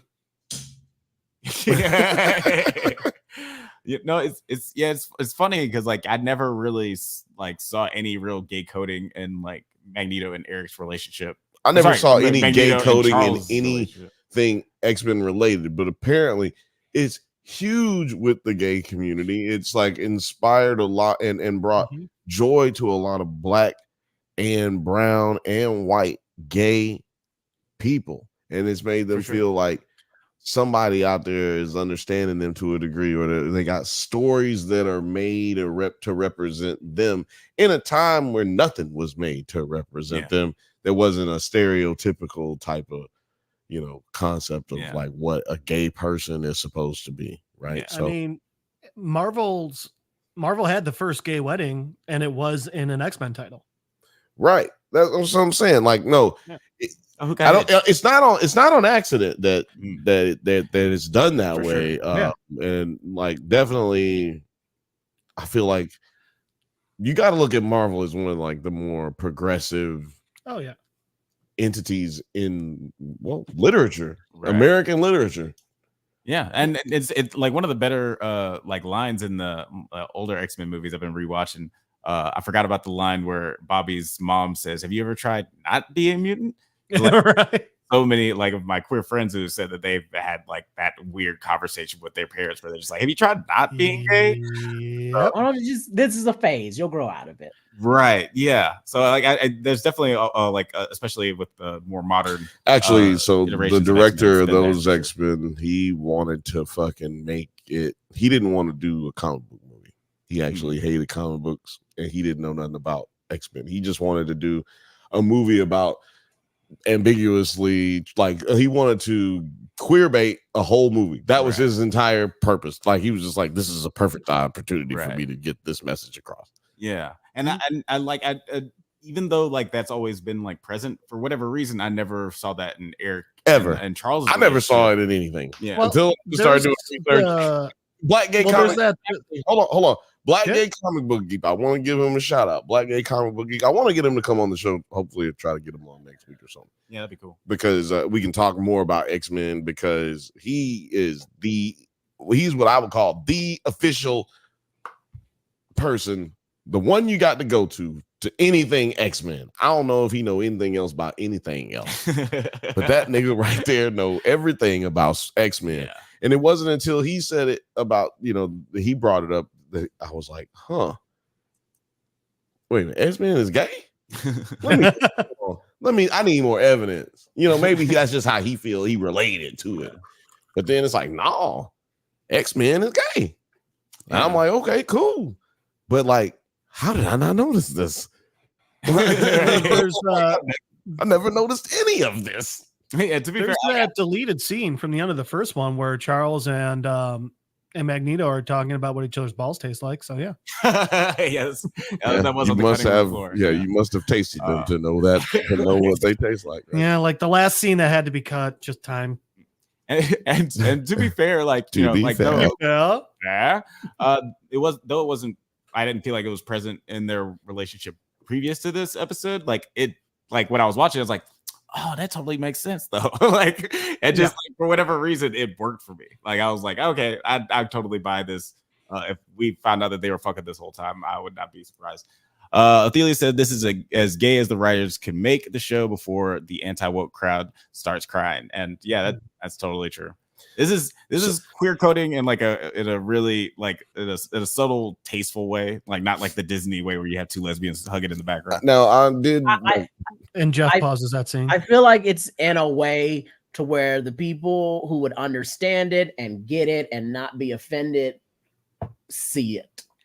Because obviously we've seen so much about how a lot of people who are offended nowadays weren't paying attention at all to these first couple series and everything they call them woke now. That always has been whatever woke means. Right.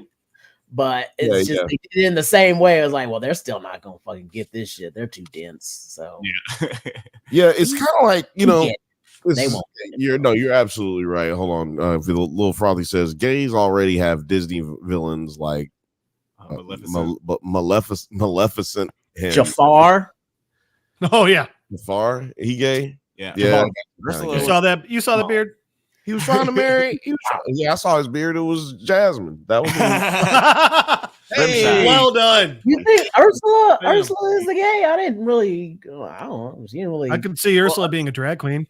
Ursula actually was modeled after a drag queen. I can't remember the name of the drag queen. Divine. That's what it is. Okay, yeah, you're right. Okay, yeah. Now, as soon as you said that, then I was like, oh yeah, right. I know exactly who that is. Oh yeah, that totally makes sense. Hold on, Cruella gay? Othelio. Well, Athelius. I love you so much for this one. Straight up, he is a zesty ass lion. He didn't have no queen either. He didn't have no queen. Like he's gay as fuck. They tried to retcon him in like the second one, being like, oh, he had a offspring, and like that's for a plot point. We gotta get Michael on here. We gotta have him on. We gotta have Michael on here now because now I gotta get confirmations. I'm like, yo, son, look, I just don't know, man. I need you to tell me because I don't want to be like the nigga who's like, this is what gay people be doing. I don't know what nigga. I don't know what gay people be doing. Like outside of like, if I don't know you, like then I don't know what the community of gay people are doing. I don't even know all the terms like twink and tinks and bears and beard. Well, we do need more. Shit, I sent that message earlier today in our Insta chat. I mean, dude, the Krakoa era Sinister is twink as fuck. Oh, yeah, and like I said, he's too muscular to be a twink. There's different issues. Don't ask me why. I know that he's too muscular. It's just you gotta read because there's some issues where he's like making like the serious lovey eyes, and like I don't know how because it's on paper, but they put a lisp in. It's amazing, and the weirdest part, it works. That's so okay. Yeah, that is. It's also not a bad guy anymore. So okay. I'm like mad confused. Like how did they do that? Let's see. It's so weird. Like, he has too much muscle. I mean, look at him looking in Scott's eyes. Like, it looks like he's being like surrounded by twinks. He is in heaven. Zesty. He is so happy. That's the happiest I've ever seen, Mr. He's in his daddy era. You went from this. Hold on. You went from this. Where'd it go? Huh? It's an IG. Oh yeah. He went from this to this to girl to now this. Oh, that's the sad old gay. Good God. So, I got a lot of Venture Brothers vibes this season. Did anybody? I got some Venture Brother vibes too. Yeah, like as far as the animation goes. The animation definitely this looks like a guy that would be on the Venture Brothers. Ignore me. Like, so he looks like one of those super old villains from the Calamitas, and like he looks like a founding member. Of the Calamitous Intent, right? He looks like one of those. He's the brainiac guy with the things in his head that tries to control the robot but ends up pooping himself. Yeah. Oh my gosh. On Spider Skull Island. The two dudes that had their head sewn on the same body, those two old guys are like, he looks like one of their homies. Oh my god. I've been rewatching it. It's still okay. hits. I'm gonna pull him back up later for more laughs because that was funny. Every time I pull him up, everybody just starts bagging on this motherfucker's head. Wait, no, you gotta play the scene where he does that scream. Like the only worst scream I've ever heard is that scene where in the 90s Spider-Man, and Wilson Fisk is like describing how he became a gangster and how he got caught up the first time. And like he's climbing up this ladder, and he just makes you got to hear that noise. It's like, what the fuck noise did he just record? We're gonna try to find the clip, but I'm gonna move on like what happens next, which he is finding now. Jean connecting to the cosmic power of the Phoenix, places the collar on Bastion, restoring the Prime Sentinel's humanity and reversing Sinister's mutant augmentations, which frees Cable. What did you guys think of like the reemergence of Deus Ex Phoenix, like just coming out of nowhere, just like, oh well, she's gone. Like, I just had a little bit of it. There was a little spark of it. I was like, okay, whatever. No, sure. No. First off, Jean's strong enough without Phoenix. She's an Omega level on her own. Like, she doesn't need the Phoenix upgrade to take them out. So, like, come on, don't pull this shit. Second off, it's just such a fucking cop-out. I mean, like, oh, man, everyone's defeated. Hey, you remember that really powerful thing that hasn't been around in literally decades? Let's bring that back. And all that being said, I did think it was dope as shit. Phoenix tore the stolen DNA out of Sinister. That was like, okay, that's a clever fucking way of using your powers. Yeah, that's pretty like a creative way of using her telekinesis. I always thought that, like when they use telekinesis in like creative ways like that, it's always like so much cooler than just like pushing people against the wall. So like the Green Lantern movie with Ryan Reynolds that people do not like. There is one of the coolest scenes in that movie to me, and it's like, yeah, Green Lantern can make any construct he wants, but when the lady's falling, the construct he makes is water. So she falls in the water, and then the water travels her out. I was like, that is such a cool, creative way of doing it. I love that. Yeah, I do not remember that movie at all. Yeah, But this that is does him sound pretty getting cool. the DNA taken out of him. Yeah. Mm-hmm. She takes out all the DNA of all the mutants he ever fucking kidnapped. So, which mutant do you think had the hair DNA? Cousin It. He is the one who had that. Yeah, she said, I told you I'll stop playing me, bitch. Like, she just took all his soul out. It was pretty cool. I was kind of bumped up against the Phoenix of it all, but still thought it was pretty rad. Oh, I got another. Well, I thought I had another scene for her, but it didn't do it. Where is it? We're getting I just want to get that screen. Yeah, here it goes. Here it goes. Oh, here it goes. This has got to be a new soundbite, by the way. What's got to be new about? This screen. Oh, Screw the Wilhelm scream. We're gonna have this shit. Judges, maybe I can get that to happen. The same to me.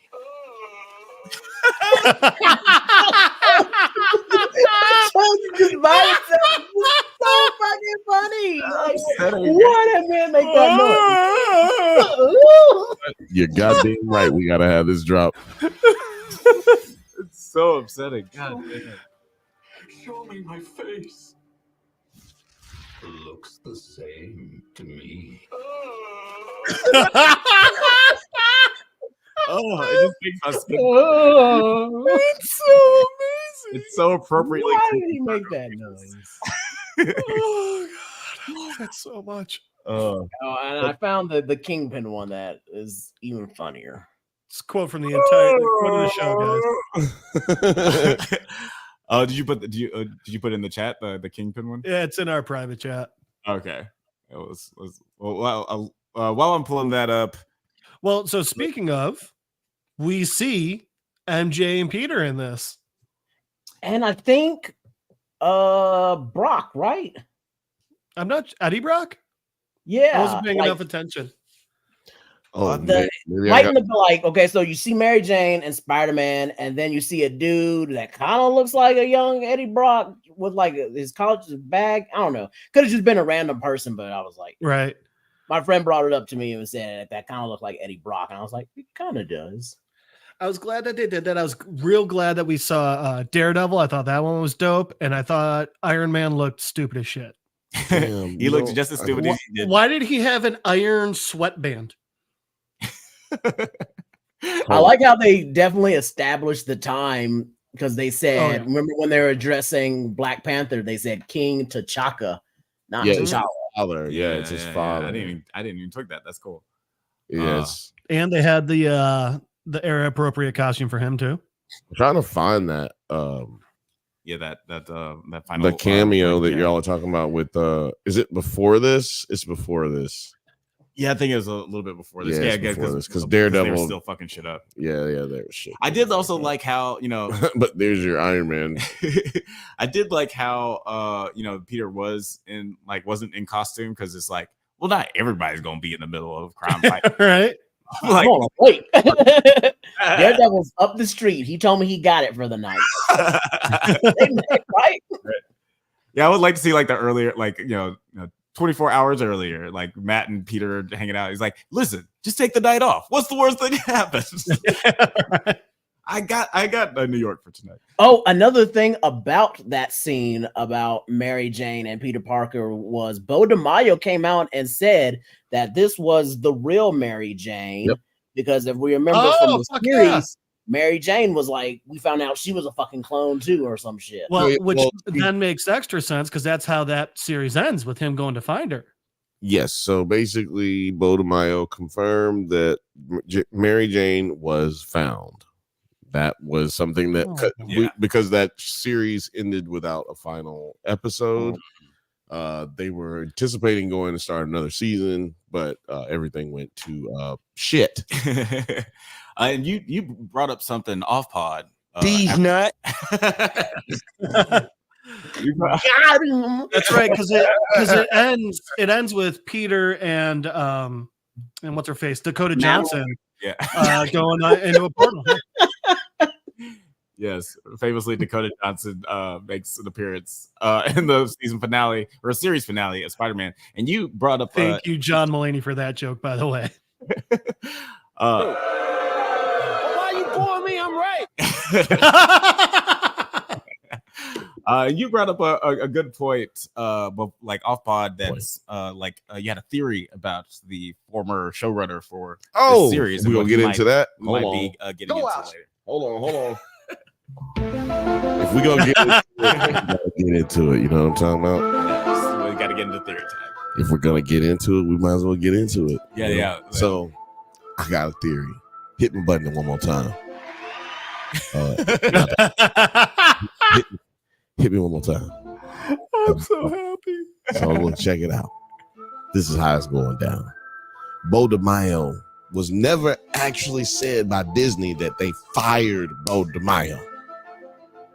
It was a news report. And I have a theory that what if Bo DeMaio didn't get fired, but he got reassigned to a secret project that they working on. And that secret project is Spider-Man, Amazing Spider-Man, 1997. I am every sort of in for that. I believe it. Because I want to believe. let me give our audience the context clues here for it. Because Bo DeMaio has tweeted about every single fucking episode with like breakdowns and Easter eggs for you to understand and you to go back and do homework on what's taking place in the show. He's never come out and said I got fired from the show or the reason I got fired or anything like that. He's very much so involved, and he did tweet when this episode came out. He tweeted that he is still going to be involved in season 2. So I don't understand. Like, nigga, are you fired for real? I would love it if I would love it if this is he was Tommy from Martin. He just don't have no job. Don't have no job. It's like, Tommy ain't got no job. I don't know if you guys want to do this, but I want to make a series of videos about different Martin characters and how they progressed through the series. And I want to say in the very first season, in a first episode, they actually do say what Tommy did as work. Word? I did And not. then it came on later that he just didn't have a job and they kept doing that joke. I don't know. But I need to go back to the first season again. I just got to the part where they got married. I watched the first episode not too long ago for because it just came on Netflix, and I was just like, oh, let me just watch this for a second, and then I was done. But guys, let us know in the chat if that's something that you guys would watch. I also love the evolution of Bruh Man. Yeah. Like just a tiny minor character and just gets more and more little appearances and more lines. Damn near like Urkel of the show. Like he just starts out as this small character who just comes by every once in a while, and it's like he's more important as the season goes on. And Mr. Anti-Idiotic says, "I'm sorry, I forgot to thank you for that compliment." Of course, man. Thank you. Yeah, thank you for the chat. You're not forgiven. Comment. I ain't never gonna forgive you for this shit. But yeah, no, that definitely started a dope conversation about casting. Lil Frothy said in the chat, looks like Krang from TMNT. Who were we talking about? That was when we were talking about Sinister. Oh yeah, Sinister. Oh, Sinister still out here catching he catching strays the whole time. But yeah, like so. No, because Othelia says Sinister is like Drake before Meet the Grahams versus Drake after Meet the Grahams.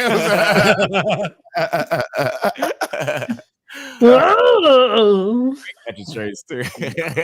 No, man, he getting his no. Never mind. I was about to say something crazy. Anyway, so What what's what was you saying? Because I don't want to say what I was going to say. Well, I was gonna move on to the asteroid M drama of it all. The X-Men fight to prevent Bastion from crashing asteroid M into Earth by causing a new extinction event, but it still plummets after the U.S. government launches missiles at the asteroid, hoping to destroy it. Because apparently the Magneto protocol is just shoot a bunch of missiles at Magneto. Well, Yeah. So also a fun thing about the Magneto protocols, it had a bunch of his aliases in there. One of them was Michael F. and another was Ian M. Yep. I did see somebody mention that. Yeah. That's pretty rad. Michael Fassbender and Ian McKellen. Sir Ian McKellen. Sir, Fucking dickhead. Also, like, it was in the atmosphere. Like, if you break it apart with nukes, giant chunks are still gonna fall. Yeah. It's Right? not Like gonna their get whole burned plan up. was dumb, and it just made Right. everything worse. It was because you shot these nukes at us that the thing fell. Like it wasn't. Fuck yeah. Yeah. I do like this scene right here though. Like Bastion's still like running his mouth off. I'm like, bro, every single person in this picture just individually beat your ass. Yeah. Different cases just now. And you barely survived, and it's only because of your healing factor. Now they're all in the same room. Bro, sure. Not only Stop that, talking all that sweet shit. two It's of not gonna them, happen. only two of them even have messed up costumes from it. And this ain't all of them. This ain't even all the X-Men, cuz you just getting light work right now, You're son. getting the A team. You're not even getting like the B team. It was like, what is it? A gold team and blue team? Gold Right, team and and blue we're team, missing yeah. like a couple members too. Like, just stop, bro. You about to get an ass beaten. Right. Right. One Don't make thing it that call annoyed me. his ass up here. Shit. Cyclops was definitely the bigger man at this point because they was all ready to go. They was about to turn it up on him. He's about to get stomped. And yeah, literally also- stomped because Beast was like, I got this robot, I'm gonna stomp your ass. Right. And like I wouldn't have tried to save him. I would have been like, Bastion, hold my hand. I would have been like, but I would have gave him the Also, finger and been like- like, X-Men. I would have did this to his ass. Like as he's reaching out, I would have took my hand back and went, Literally the scene from Ultimatum where he just blows off Magneto's head. You should have done that to fucking Bastion, man. Like, what's your plan if he says, yeah, I'll be on the team? Do you think the UN's gonna be cool with that one? You barely got Magneto in. Right, bro? Like y'all are Nah, you wouldn't have came with me. Right. That happened.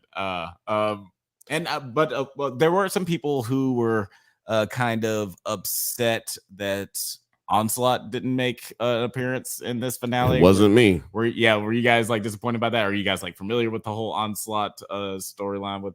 I figured that this was the beginning of that and it wouldn't happen right away. Mm-hmm. But I felt like it's still a possibility and it was a good teaser to it if it happened. But if it doesn't happen, I was like, okay, maybe next time he's going to get real pissed off at him because this time he was still kind of cool with it. Oh, Charles, you got my mind.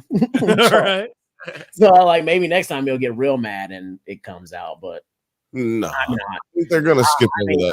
I'm very happy about the ending because that means I was right that whole time. Sure fucking Yeah, will. right. Which, by the way, I love how they're like they try and do the big reveal at the end. It's like you said Egypt. We all know who it is. Yeah, we already know. We already know where we're going. Well, actually, I'm glad that you brought that up because I feel like there's a little bit of a Kang Easter egg. Okay. Oh yeah. Talk about it. See, when they're in Egypt, there's like a dome that they see. Mm-hmm. It's like Dome City. And Kang is actually the one who tries to make Apocalypse his heir Right in the Age of Apocalypse. in the storyline. Age of Apocalypse storyline. But then Apocalypse tries to kill him and he almost kills him. He's like, I'm out. And then the Fantastic Four have a comic. I mean, their first comic is introducing themselves to was it Tut? Whatever Kang's name was at that in that time. Ramatut. Ramatut. And so like it's like, well, if this motherfucker is here and this motherfucker is here right now, like if Apocalypse is here and we clearly get something that looks like there may be Kang's presence, it's like, well, man, That would maybe this is what we're gonna get. Maybe we're gonna get some Kang. that would be interesting. And I don't know. Like This I is don't know what if I it was was talking like, about right here. yeah. The dome. This is like very similar to what we see in Loki. Yeah, it's like very similar shapes. And also in Quantum Mania, we saw like a lot of technology like that. Jeff, would that be cool to you? Do you like think that that'd be an interesting way to tie these two things together? I think yes, it'd be interesting, but at the same time, like I don't know if I need more Kang right now in my life. I think I'm pretty good. I mean, we already like. I think it just makes more sense to stick with Apocalypse. Have them like, okay, they get out of there, and then they start realizing afterwards what like Apocalypse is all bad and how bad and things like that. Also, like an important part is in the future, that's Rachel Summers. Oh yeah. Yeah. So I mean, like we got another thing going on there. Go ahead and jump and talk about that right now. So yeah, which by the way, I like how they go Egypt 3000 BC, and then they just go the future. Yeah, it doesn't matter where. Pretty sure we would have gotten that from the number too, buddy. You know why I think they did that? That's I think that's from the little Bishop thing from the first series. Like Bishop used to always say, "For the future, it's the future." Yeah, just to and set so up, I think this is the future. Yeah, just to set up this ending, 6 months after the big asteroid M catastrophe, Bishop arrives and tells Forge that the X-Men are trapped in time, and then we see Cyclops and June are in 3090-60 AD. 3090-60. That sounds dirty though, for real. Ooh, what position is that? A desolate future where the encounter Mother Ascani and a young Nathan and Rogue, Nightcrawler, and Beast and Xavier, Magneto are in ancient Egypt in 3000 BC. So are they in future Egypt then? Because you see the pyramids behind them too. Oh wait, I didn't even notice that. Hold on, I didn't see that. I didn't notice that either. All right, look, and when it zooms out, you see pyramids behind them. Because I was like, I wonder what the city looks like. Interesting. And I was like, shit, there's pyramids behind them. You're right. Yeah. I noticed that. Terry, let me tell you something. I've watched a lot of motherfuckers talk about this show. Ain't nobody said that goddamn shit. Nobody. Yeah. So you heard it here first, y'all. You heard it here first on the Nerds at Night. I was like, it looks like they were sent to like the same place, but like Bishop said, it was the win. Where they're all in Egypt, but it's like no, you're absolutely right, dude. This is Egypt. Those are the three pyramids of Egypt. Though you're dead on, dog. You're dead on, dog. We breaking news. God damn it, breaking news. And also, and I'm sure this one's been covered, but when Bishop shows up, Forge's Wall O X-Men looks mighty similar to the cover of the comic for Days of Futures Past. Yeah. I was trying to look and see who's all on it, and I noticed that both Scarlet Witch and Quicksilver, it said off world. So someone actually did write it down. All right. The mutants on Forge's poster: top row, Cyclops, Jean Grey, Storm, Beast, Magneto, Nightcrawler, Jubilee, Sunspot. Middle row, Professor X, Scarlet Witch, Offworld, Colossus, Morph, Rogue, Dust, Archangel, Magic. Bottom row, Wolverine, Iceman, Havoc, Cable, AWOL, Exodus, Quicksilver, Offworld, Shadowcat, Emma Frost. That's a pretty nice lineup. Like I could see a lot of those members like joining the interim X-Men team. Like that would be like really cool. I'd like to see Magic come back in. I think she's an awesome character and hot. And also that's a fun one because when we go over the fact that Magic was caught in limbo for so long, that's also a fun way for them to explain more about Nightcrawler's powers too.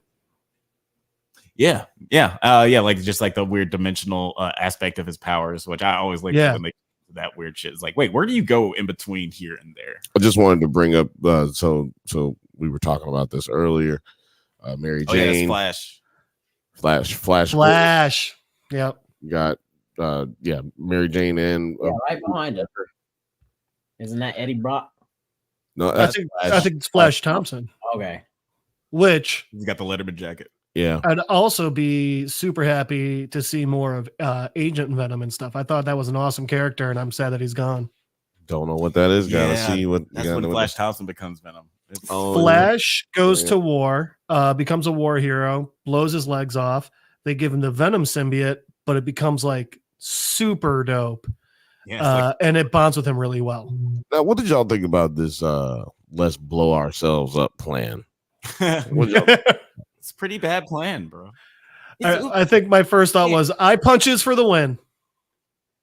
Eye punches for the win. I do want to say this shot right here is fucking beautiful. Like, I love it when he pulls the glass. not just that, he's crying and he's crying his ass off and blasting through the tears because he's about to commit suicide. Yeah. Instead of hanging out with his grown ass son. Yeah. He got a grown ass baby back on Earth. Grown ass baby. This is a nigga who don't want a child. He gave his child away. He gave his child away. Now he got a chance to be with his kid, like kick it with him. No. I'm gonna go get some cigarettes. I'm gonna actually go blow myself up. I'm gonna blow you up. I'm gonna blow me up and your mama. Also, like no one else. Like Wolverine's an Avenger. Reach out to any of them. They got Captain Marvel. In this She can go, universe, he's not an Avenger yet. That's the thing. Oh In yeah, this I guess universe. in this universe, In he's this not. universe, he's not. And Rogue just kind of like, Captain America is probably mad at her right now because he's He might not be killed in the Himalayas or whatever the fuck. Boy, hey, see that bitch? That's an ass whooping. As soon as she Like, threw that fucking- shield, he was like, "Bitch, I'll never forgive you for this." I'll never But no, I do want to give Terry his flowers because we talked about this a little bit earlier. But we get the tease that Apocalypse is going to resurrect Gambit with some, his freaky deaky shit as Death. He even because he picks up that card. Well, I guess just play it because he even calls which four horsemen he comes back as. So much pain, my children. So much death. He paused on it and was just like, yeah, he coming back. And what did I say? I said Gambit is not going to die. They're going to do what they did exactly like in the books, where Apocalypse brings him back as one of the four horsemen of his apocalypse and adds Death. And boom. And by the way, Gambit looks so badass as Death. Like, that was such an awesome fucking character design, bro. I didn't read that storyline, so I don't know what he looks like as Death. I don't know what he looks like either. I just knew it happened. I'm gonna just tell you right now. I love the original voice actor for. Oh, he's incredible for this show. He had so much gravitas. For what is it? For Apocalypse. He was a terrifying villain. While Mr. Sinister just gave me the creeps. Right. I was afraid of Apocalypse. This voice though, rewatching it, please go back and rewatch all the old ones, guys. It's a treat. Because some of it just doesn't hold up as much as you think it did. Like a lot of it's nostalgia. That's why I was very interested in how this show is going to be, because you go back and watch it, you're like, I hope they don't do this. I do hope they stick true to the content, but not too true, because it's a little crazy. But it's I great. am as far beyond mutants as they are beyond you. God. I need that. They need to play more modulation. He looks like one of the Koopa Troopers. I'm Apocalypse. Right. And the shit that he be saying. He looks like the That's because he's so old. Koopa Troopers from the Super Mario Brothers movie.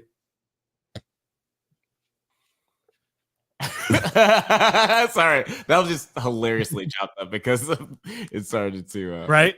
It started chopping and lagging a little bit, but it was like we still heard everything. I understand what you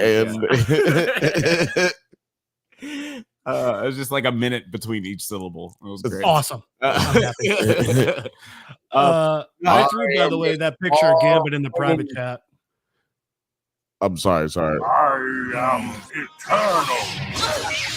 You as far beyond. I am as far beyond mutants as they are beyond you. They need to I need a compilation of all of the crazy shit that he says. He says some shit that you'd be like, he didn't say nothing, but he said a lot right there. Like, you'd be like, damn, man, Right. I don't want to fuck with Apocalypse. I don't want to fuck with Apocalypse.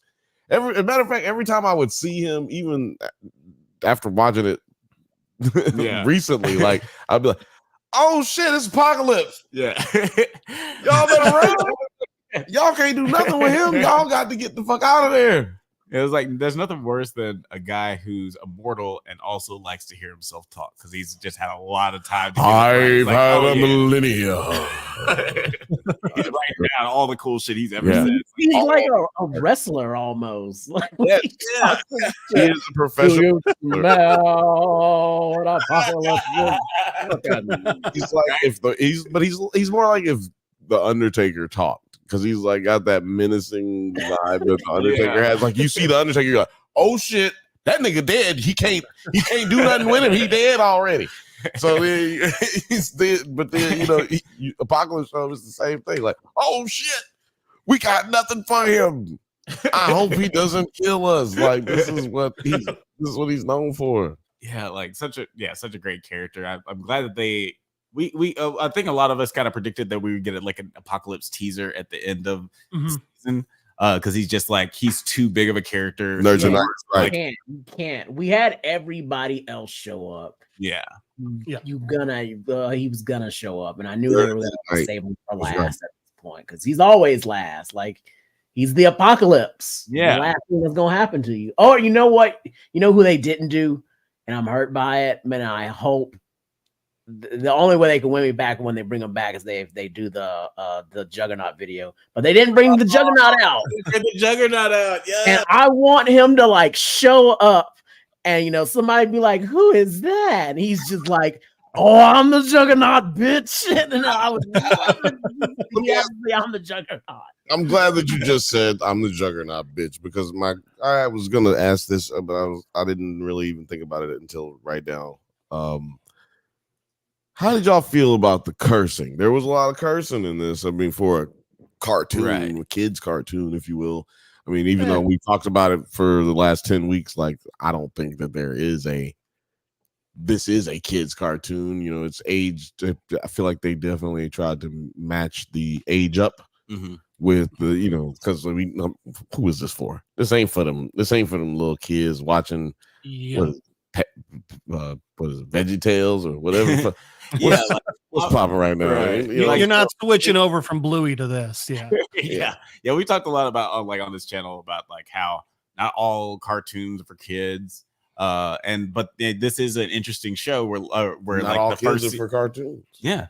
Like that. This honestly, this next year is gonna be between this and Invincible. I think who's gonna win the Drunkie for best animated series. But I do feel like this, though it is started out as a kids show, it's a continuation of a kids show. It has like matured a little bit, like kind of like how the Harry Potter movies matured with the audience. Like they grew up and they got darker. Yeah, I feel that too.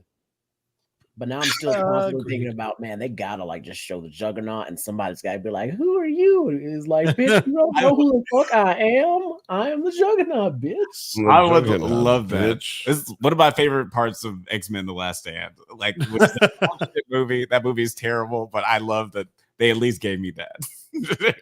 Can you imagine? Like, I read the story with those guys and like how happy they were that they made such a viral fucking little shitty cartoon that got so famous it actually changed the movie line and they put it in there. That's some clout right there. That's funny. That is. I'm telling you, I hope we not from any movie, but I hope we get Colossus just doing his video game power up noise, just the which made no sense, and just every time he activated his power, and I loved it. Love it. Oh yeah, we didn't really get too much Colossus, did we?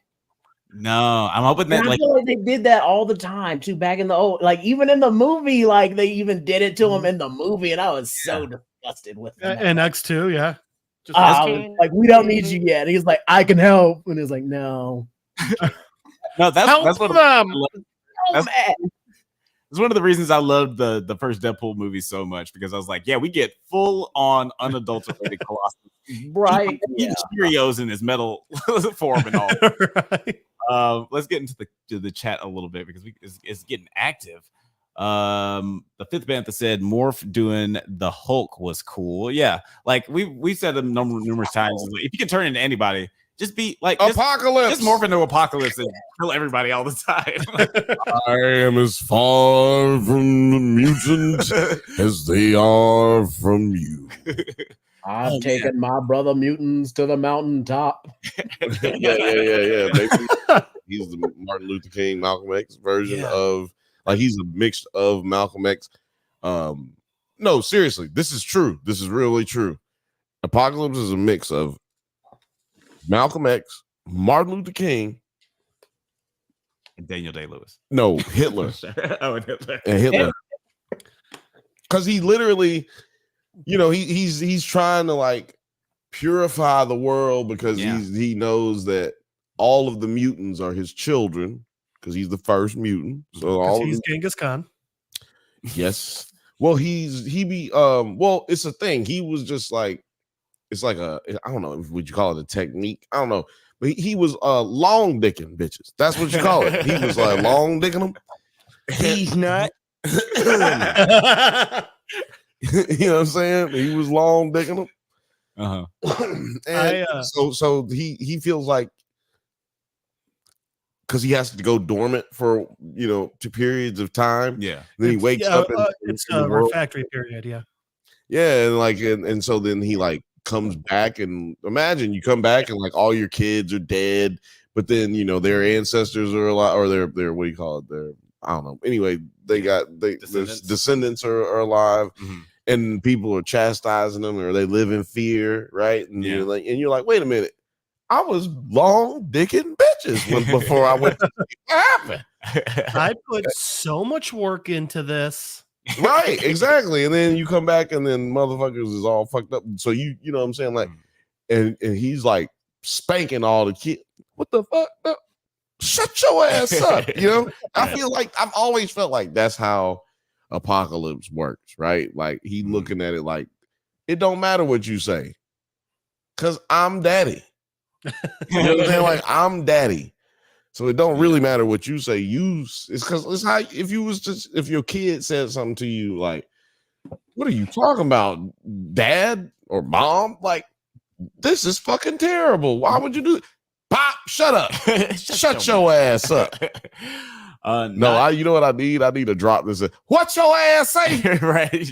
You have to have Godfrey being Steve Harvey. Yeah. Godfrey being Steve Harvey impersonation. That's what we can do.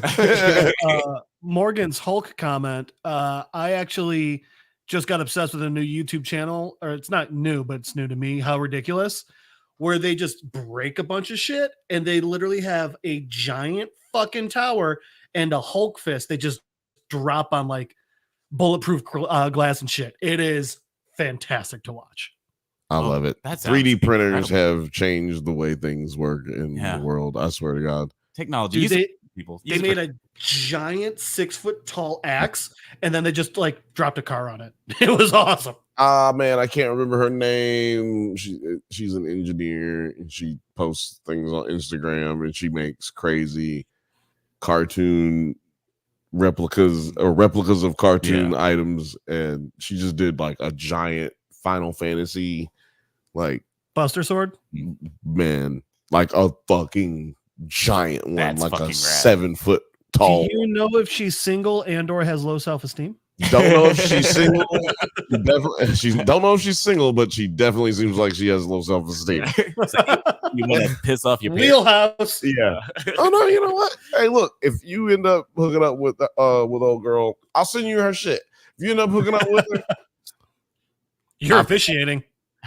Yeah, I will get my license to ordain and marry y'all. I will do it. I will get my license for that. I I'm don't so like excited for her to make a mistake. Hey, you understand how important that is? Because I don't like taking tests, so I have to take it just to get to marry you. Okay, so I don't like that, but I will do it for you, especially if I'm the one who hooks you up. You know what I'm saying? Like, if you're such a mensch. Connect. You gotta remember the dating game. Oh yeah, I remember the game. That's what. Yeah, that's what we play in the dating Do game. you remember when a serial killer was on it? What? I do not. You know what? See, he won. This is why you need to come on to the Bantha Bunch show, because that's where those kind of stories are supposed to be told. Like what? Yeah.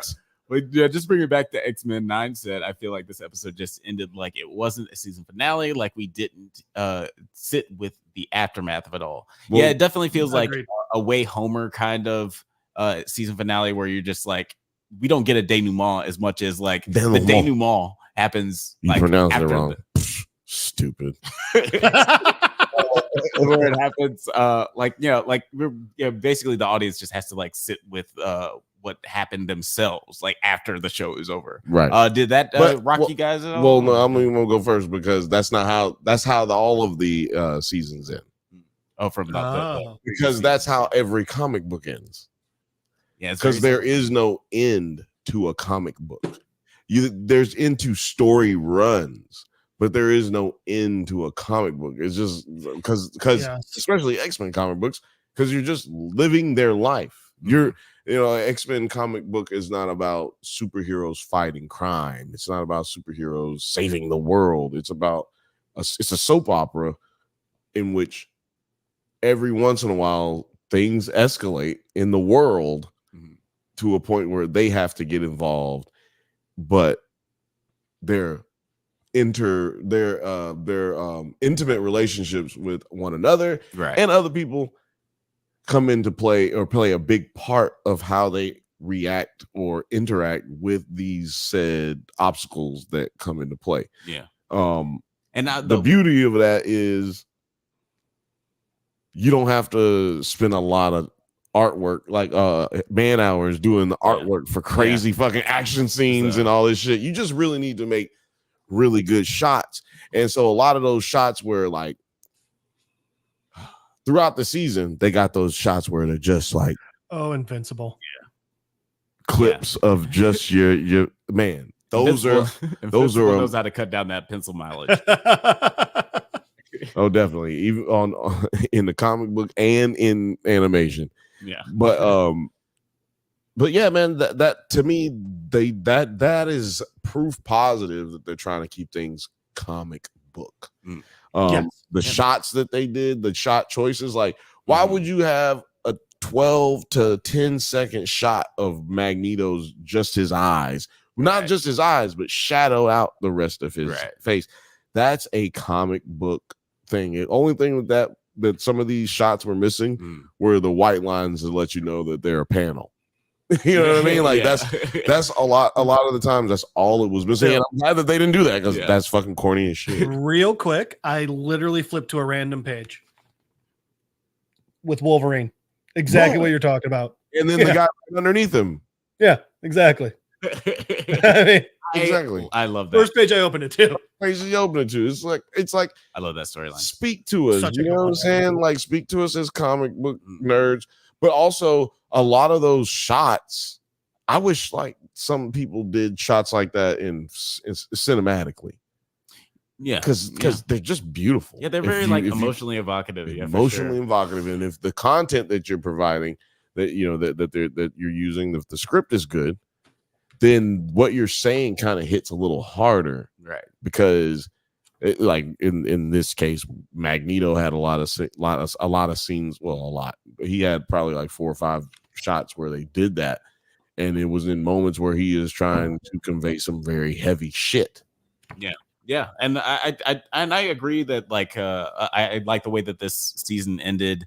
One of the seasons from Daredevil that gets panned a lot of season 2, but I really love that season because it does feel like like every 3 episodes is the end of a comic book issue. Like it just felt very comic booky, like how it just a resolution would lead into the next type of thing. And I felt like this had a very comic booky vibe as well, like with the end of this season. Terry, did you like the way that the pacing was at the end? Did you feel like you just wanted more? Did it feel season finale-ish enough for you? Yeah, like Bill said earlier, that's how all the other X-Men series always end, on like some kind of crazy cliffhanger like that. That's what I've come to expect. Like I feel like that's how a season finale should always end, with a crazy cliffhanger, so I can get another season. I mean, that usually comes and like bites them in the ass, because then they'll get canceled and shit. Like, Right. but yeah, it seemed pretty on par for X-Men for me.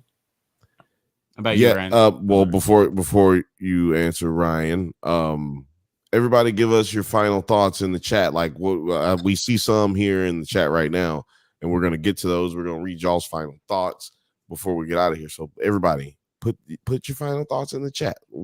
How did you feel about this episode and the series? Yeah. So Wise Philosopher said, "Your thoughts are not my thoughts." So let us know your thoughts. Rim shot. Cut that bitch off. I don't know. I'm kind of torn between, is it that I didn't feel like it was a good ending, or is it just that I want so much more right now, Yep, those are two different things. And I think it's most likely the second one. Those are two different things, but they feel the same. Yeah, they sure do. And it's just, but different. It was such a good season. It was it gave me what I wanted out of a show, especially out of an X-Men show. And now come on, I know I'm getting my Gambit back. Just don't make me wait. Just give me fucking Gambit back.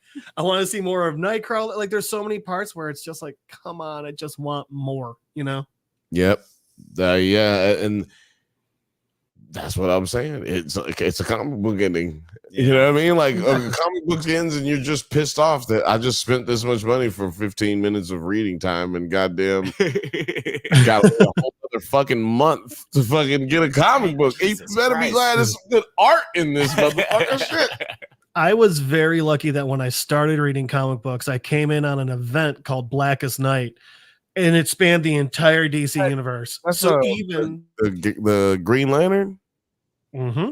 That's what they do. So even if I didn't have a Green Lantern issue, someone else in DC was having a story, and it was so good. Those are good. DC does that well. Yeah, they do events well. Well, they used to. Yeah. I don't know. I ain't read a comic. I ain't purchased a comic book in a very long time, but yeah, they used to do it very well. So Metal was an awesome storyline, and then they just dragged it the fuck out. And then there was the Doomsday Clock storyline, which was amazing. But then they're like, well, we want the last issue to coincide with the first episode. And it's like, then why did you release it a year before the first fucking episode, you moron? Like, yeah, I heard that the rollout for that was the biggest garbage. Hot fucking garbage. Mr. Anti-Idiotic said Onslaught is the Thrones of X-Men 97. I think he also thinks it's Thanos. Because he purple. Yeah, it's Thanos. Yeah. Who did you just say? Wait, what did I say? You said Thrones. Thrones. Oh, did I say Thrones? Oh, yeah. Like they're sitting on his big ass. I read that earlier, so I knew exactly what he said. Just my Ron Burgundy mode. When I read something, even if it's wrong, if that's not what it says. So the next comment, that's Morgan's asking me what was the name of that channel. Morgan, it's How Ridiculous. They're 3 guys out of Australia. It's really fun. Check it out. Let's bust down some of these comments while we're sitting here. So more for the Hulk. No, boom. Oh, boom. What up, Buddha? What up, Buddha Cafe? Buddha Cafe says, I like that they respected or didn't break away from the classic X-Men tunes. The motherfucking yeah, they definitely they definitely like managed to keep the nostalgia going. I will say I wouldn't have been mad if they got new voice actors for everybody, because it does Like, like it does sound like some of these people are in their 60s and 70s. Like, so it's very obvious. Like Rogue sounds very old. It's like when we were watching. She doesn't sound very old. She just sounds not the same as she did 20 years ago, 30 years ago. That's, okay. I mean, because I'm just saying, like, if you didn't know, like, because more people are watching this that have never seen X-Men before than are watching it that have. Mm-hmm. So if you didn't know that woman didn't sound like that 30 years ago, or that character didn't sound like that 30 years ago, you wouldn't even know that this is an older woman. Possibly, but it just I can like you have a. I mean, I'm just saying you're unfortunate that you know too much. Yeah, so I'm burdened with knowledge. You're burdened, and that might have something to do with it because like I was thinking the same thing like when we were watching Simpsons the other day. Is like Marge sounds much older. She does, and she does. I just kind of felt that way when I was listening to Rogue. Like it just doesn't sound as natural as it did back in the day, just because she didn't have to strain as much to convey that character. But that's a small thing. Like I don't think that really in like no, I'm just saying in real life she does not sound like that. Right. Yeah. So it is actually a chore for her to like put out that that twang that she has. Yeah. As a matter of fact, I don't even know where the fuck she's from because I've never heard nobody that Southern speak like that all of my life. Yeah, maybe Patty Mayonnaise. I don't know. But that's Patty Mayonnaise. Is it not the same lady? No, it's not the same lady. Is that a lady? Because she actually does. Oh, what? Yeah, she was in Orange Is the New Black. I never watched that show, but apparently she was on there, and I watched the clip, and she sounds exactly like. Was it like Patty when you Mayonnaise. saw Gerald on Stargate Universe? Oh yeah, yeah. You were like, it was a very similar moment. Like that's Gerald. I was like, holy shit! And it also made me think. It's like Patty Mayonnaise always sounded like a 60-year-old Southern woman, like even way back in the day. It's like, yo, Doug. Oh, she was in Stormhawks. Doug, are you old enough to be talking to Patty Mayonnaise? Yeah, it's like Patty Mayonnaise. If I was, that's what I would have said to him if I was his dad. If Doug was my son. I'd be like, son, how old is Patty? Son, I need you to come sit with me real quick. So your friend Patty, how old is she exactly? Your intentions with that. Is that girl Patty? Is she trying to smoke cigarettes? What did you think of? Like she smoked a pack a day. Did she does sound like she smokes. Yeah, she's a heavy smoker. Did the voice acting bother either you guys? No. Oh, I agree with Alex. I do think she sounds older. Right. But I agree with you, Bill, that I'm not sure if that's because I know she is or if she just does. Because it definitely you can hear more strain in her voice, I feel like. You can hear that it's harder for her to maintain. Exactly. That it's shorter bursts. You know what I'm saying? A ton of anime. Mm-hmm. She is one of the hardest working, 111 actor credits on IMDb. Jesus Louises. Yo, let me tell you something. If you think that you're whatever actor you can think of, live action actor that you can think of that works really hard, like you see him all the time doing something all the time, like The Rock or somebody like that.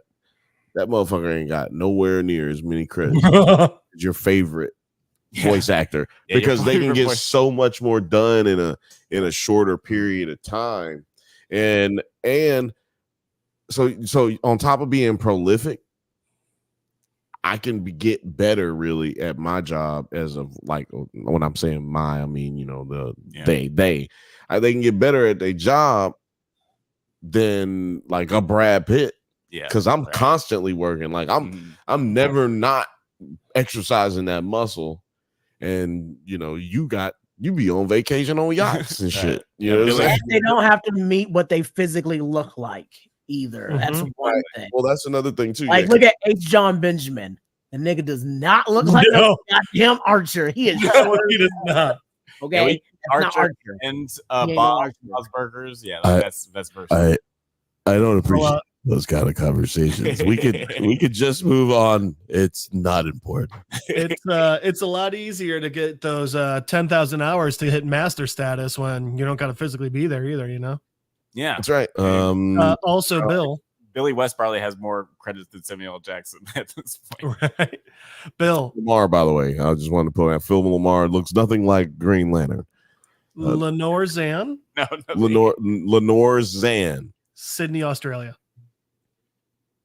She's from Sydney. That's where she was born. That's Hold on. crazy. Rogue is from Sydney? Sure is. That's awesome. Dude, go listen to her. She does not. She's like Mel Gibson. And Nicole Kidman. She dropped the Aussie. Oh, okay. I'd have to hear her do like an interview, but yeah, That's what I'm saying. Yeah, no, I follow her on Instagram. I'll send you some shit. See, y'all need to stop with this woke culture, hiring all these Aussie actors to play these American roles. It needs to stop. We need more representation. Unless it's Margot Robbie.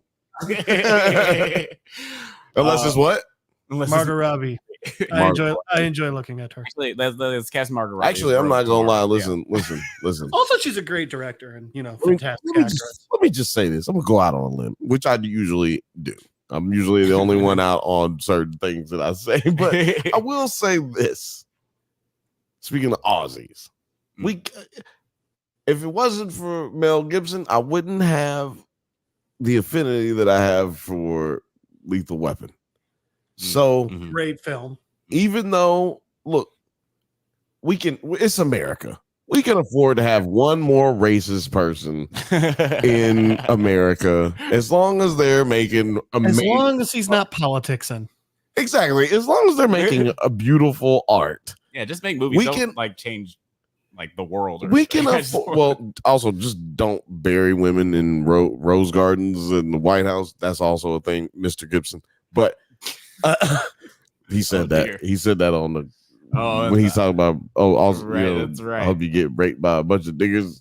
Like this is weird shit that he was saying. Like they're so specific with this. Let me tell you something though. Outside of the fucking racism, fucking hilarious. It's a great shit. That was great shit. I fucking loved Riggs. I don't know. No, I was talking about the shit he said on the phone. Oh, on the yeah. Oh, shit. Also, I love Riggs. I haven't listened to that in a really long time. We should do it. We should do it one day. Oh, you know what? Bantha Bunch. Listen to Mel Gibson pissed he can't get a blowy. We know what we're talking about next Thursday. I mean, at least for about 20 minutes. Because that conversation's only going to go 20 minutes. Come on. How insane do you think it would be if there's like a surprise Mel Gibson cameo in Furiosa? Like if he just shows up at the end. Oh my god, that's so amazing. Would anybody? Do you think that like it's been enough time that they could do that? No, look, I'm gonna give you. The last thing he was in. Something with Mark Wahlberg, but Daddy's Home 2 was a while ago. He's nominated for Best Director just like a couple of years ago.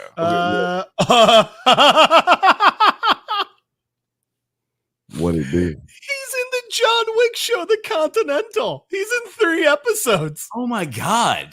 Yeah, I mean, yeah, okay, so he's back, right? If you're in a John Wick spin-off TV show on Peacock, yeah, I think you're officially nobody cares. That's what he playing right now. Yeah, he just playing AC/DC in his bedroom. Oh, he was in another Mark Wahlberg flick, Father Stew. Yeah, I thought that's what I was talking about.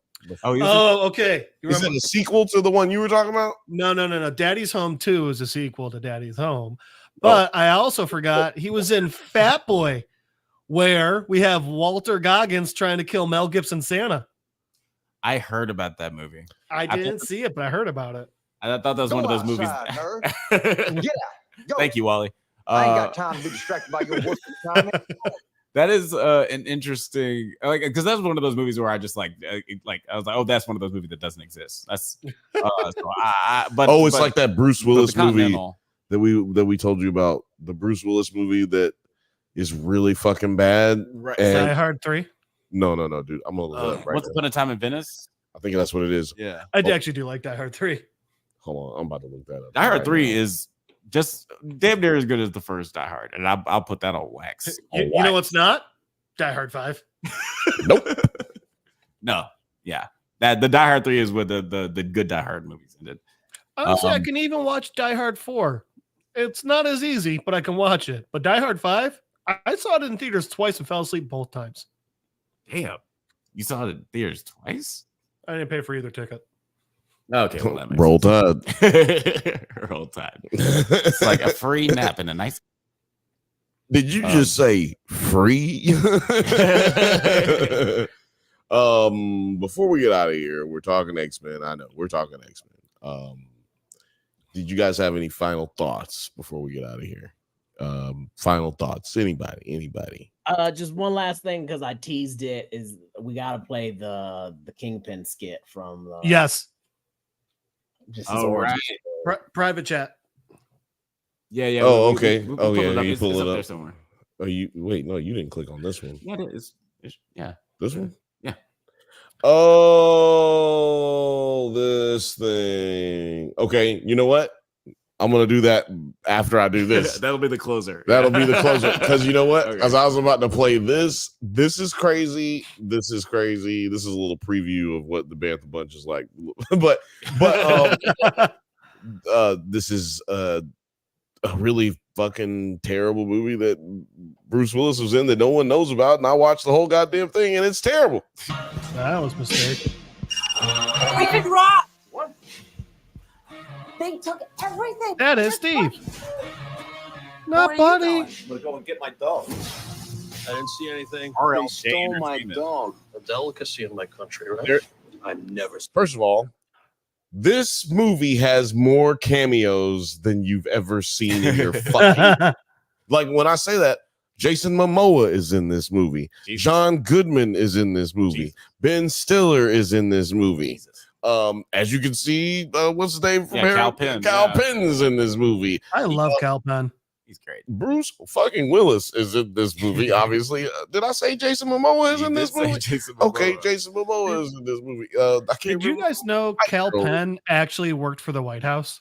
I did hear about that. That's why. He had That's why he quit House. Yeah, like it was such an interesting person. Right? You would have thought that Kumar would have worked in the White House. Well, didn't surprise me because it was when Obama got elected.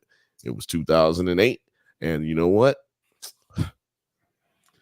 That we those are some times we look back on with some fond memories these geez. days Yeah, right. in It's like, comparison oh, to man. how we are now. Remember Oh, when? Yeah, and it ain't got All right. nothing to do with him being black. It's just shit is fucked up. This, right? this, We're normal. this movie, Once Upon a Time in Venice. What do you guys think the Rotten Tomatoes is? Oh, 22%. I would go with For which one? The critics rating. Okay. yeah, 13 critics rating. Okay. 21.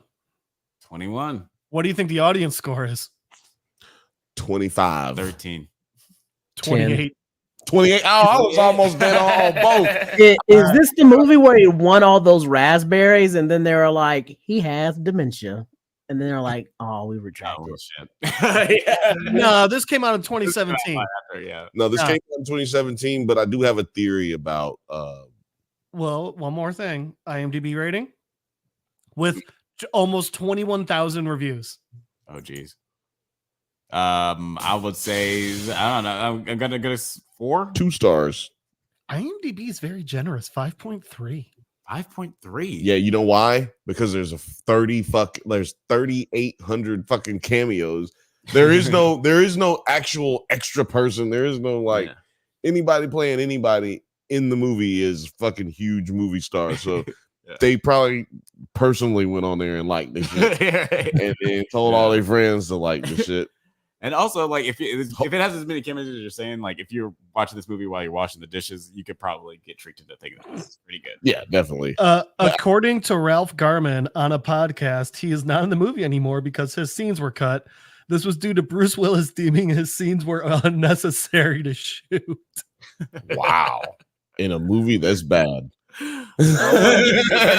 In a movie this bad, you get told your shit ain't good enough. God damn. Jesus. But 3 times. Have you ever noticed how Bruce Willis has been accused all these years of just having like these stoic faces and not saying too much in his movies? Well, I believe that he's been dealing with this condition for the last 12 years. See, if you look back at all of the diehards, he goes from being John McClane talking shit and saying crazy shit to everybody and being an asshole and being funny, quippy. Yeah. Goes from that dude to being the guy who's just like this. Yeah. And there are a lot of Oh, sorry for the radio audience. I'm Well, yeah, moving my face around and being quiet. I mean, that's kind of what I was like hinting at when I was like, is this the one where they did it? Or because I was like, this seems to be around this time, because I think he had that a lot longer. Well, I think he had it at this time, but I also think that he had it when he did Die Hard 4. Because if Die Hard 4 is when you around that time. Actually, I think he had it when he did what's that one with Kevin Smith that Kevin Smith directed? Cop Out. Die Hard 4. Cop Out with Tracy Morgan. I think he had it then, because if you go back and listen to Kevin Smith's what was that? It's not a special because it's not actually. It's just him doing an evening with Kevin. An evening with Kevin Smith. You can find it on YouTube. If you go, a special is for comedians. He talked to some nerds on. That's fine. But that's, I thought you were talking about his comedy stand-up special where he also talked about it. No. I'm talking about when he was doing it was like a seminar or something like that. Yeah.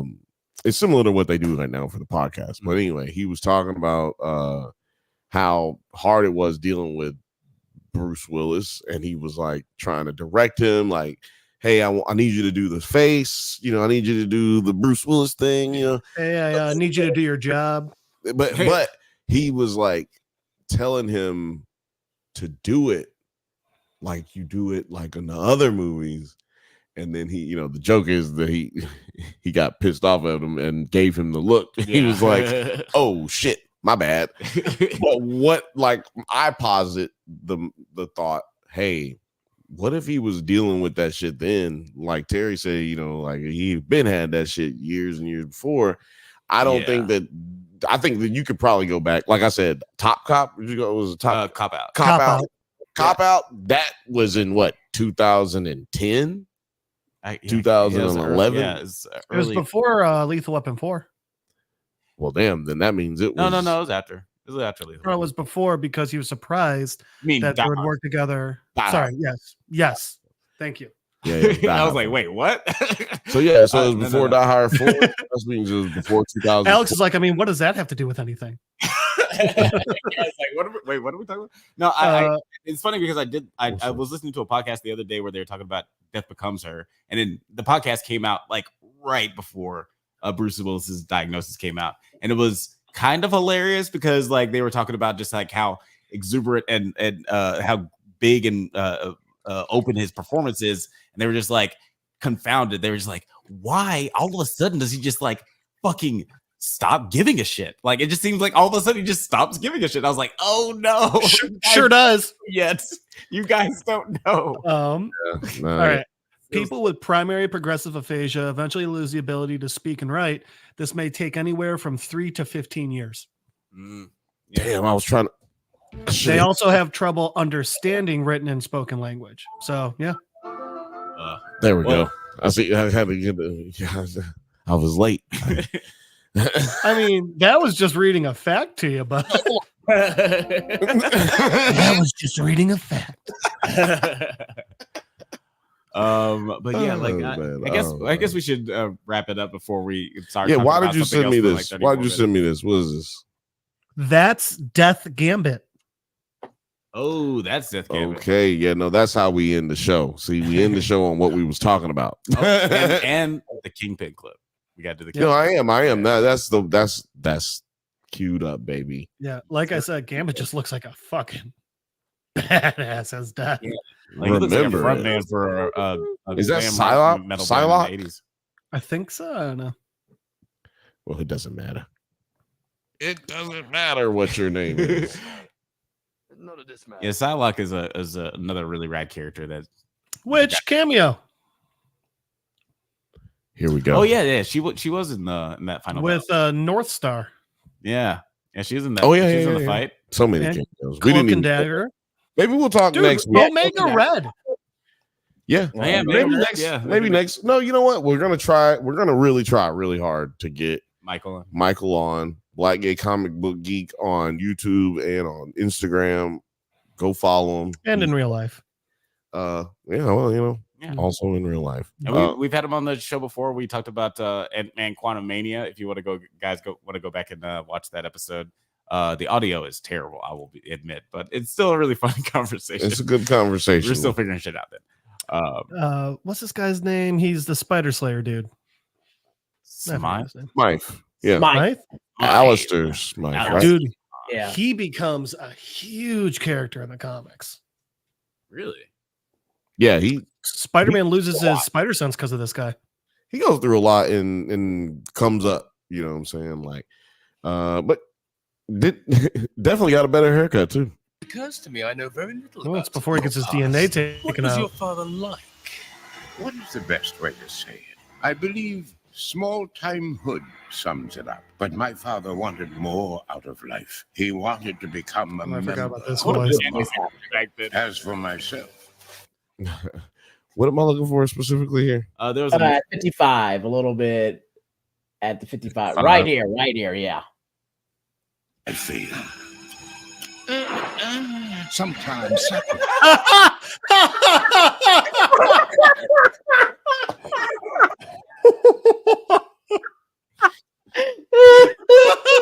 Why did Big Ass make that noise? I feel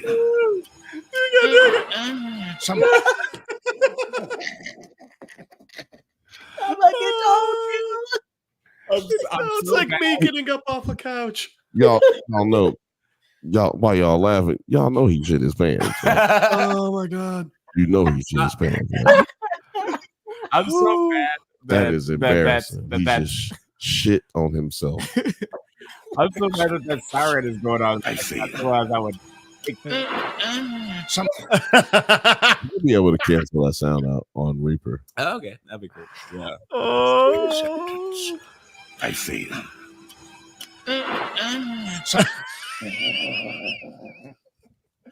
Oh my gosh! If you're the voice actor, for this, Oh, and this God. is what happened, like that was your choice. They said you're gonna be. You see that face? That's why I say he doo-dooed. Or he either doo-dooed or busted a clut. You know? Yeah, right. Like, were they recording when I did? He reached the climax of this story. Right there, man. That is Oh my crazy. gosh! It's acceptance. I feel okay. We have to. Oh my god. So drop. No, I thought that whole Mr. Sinister thing was like they were doing an homage to that. Like, Oh my god. man, they brought it back. That's classic.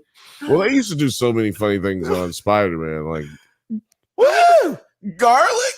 that. Oh yeah. Woo! Garlic. that- Oh my god! that That's shit, another great moment. man. That shit was amazing. So yeah, it happens. It happens. I would love it if there's like an interview like in 2 months and one of the like the directors of that episode, like the director of that episode is like, yeah, that was kind of an homage. You guys seen that episode? Man, like I would love it if that Man, was. what happened back then? Well, we found out the voice actor had aphasia. Final thoughts. Fifth Banthas said in the chat, final thoughts. I can't get enough. Can't wait for more. I think we're all in agreement there. We can't wait for the next season of X-Men 97 or maybe the next season of, Spider-Man 97. That also said there's no test to be able to marry people. Just sign up online. That's all I did. Huh. Boom. Okay. Oh, shit. You I don't have to take a test. No qualifications necessary. So y'all, we gonna make it happen. Jeff is getting married to the girl who makes 3D stuff. It's gonna be awesome. She's gonna put him through college. It's gonna be some real awkward vows. Not gonna lie. Yeah, everythall is gonna come Y'all together will like butt cheeks. y'all will never have a physical relationship because you'll just be talking about and nerding out. Yeah, you'll just be nerding out, making shit, just coming up with different shit to make. He'll be making food, and she'll be making like throwing stars. And, making me spatulas and every shit. time they make each other something, they just go.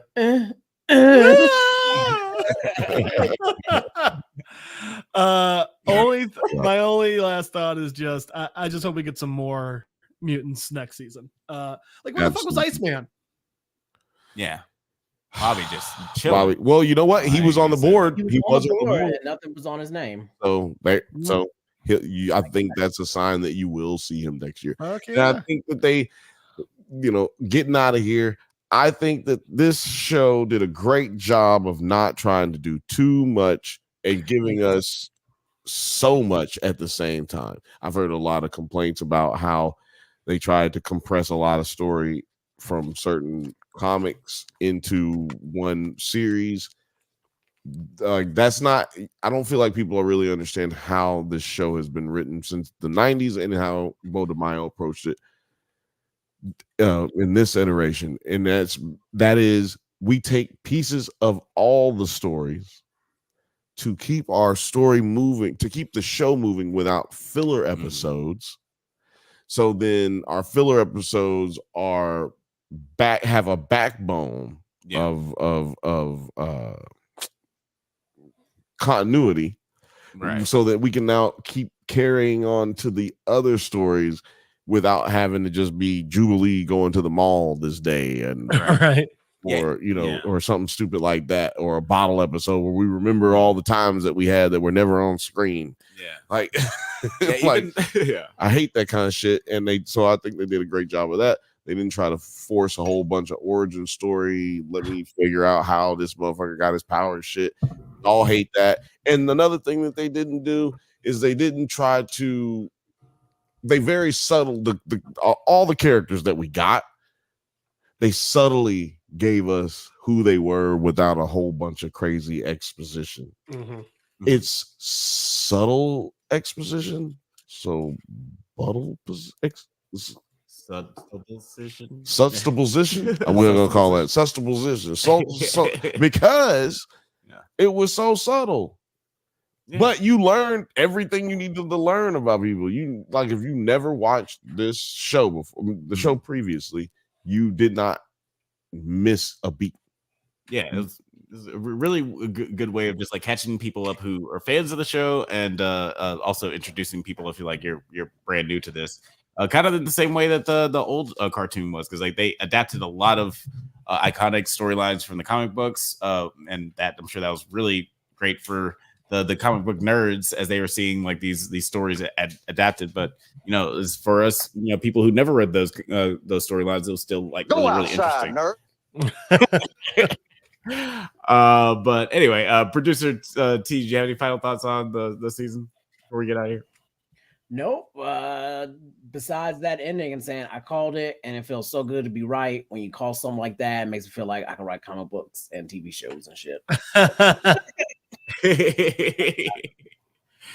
Yeah. Oh man. Yeah. Like it's got to feel very, very vindicating. Like I can't imagine how satisfying that was at that moment where he picks the card up out of the ground. But before we get out of here, T, do you want to tell the people where they can find you on the interwebs? They can always find me at my Instagram at tpins, where you can get yourself some lovely pins. You can find me. There we go. Go get that. They're all available on my website. All of them. Go get some. Yeah, and get some. Check it out. Okay, pull. Hold on. Sorry, go ahead. One at a time. Okay, yeah. Pull those up, yeah. Jeff. Yep. Boom, boom. Okay, that's what I'm talking about. Sick. Terry, you got show them pins. Okay. Oh, those are the big booty ones. Oh, big booty. Okay. Okay. Yes. My favorite's still that it's okay if your serotonin store bought. That one's so good. Yeah, and guys, check out the link in the video description if you want to get some of those sweet pins for yourself. Those sweet. Also, we're coming up on Evil Corporation Rainbow Month. Evil Corporation. That it Rainbow is about to Month. be Evil Corporation Rainbow Month, What is for that? sure. That's Gay Pride Month, but everybody just takes advantage to just sell like their own like pride centric products. Like, everybody pretends to care about gays for So a month. Terry's got like LexCorp and Umbrella. He's got their logos with the pride logos. It's fucking brilliant. That's just true equality. I mean, because if you think about it seriously, I mean, look, white holidays get celebrated. St. Patrick's Day, don't nobody give a fuck about St. Patrick's Day, Yeah. but we celebrate it, we appropriate it, we fucking. I mean, the year after Juneteenth was a national holiday, stores tried leaning into it the very wrong way. I know that's what's amazing about it. It'll take at least another 50 years before they're able to figure out a way to do it without being a dickhead. Right. They're gonna try again this year. They're gonna try again. Try again. It's gonna be Martin wait. Luther King chocolate mousse. Right. I can't wait to see what Happy birthday, Mom. Yeah. You know what?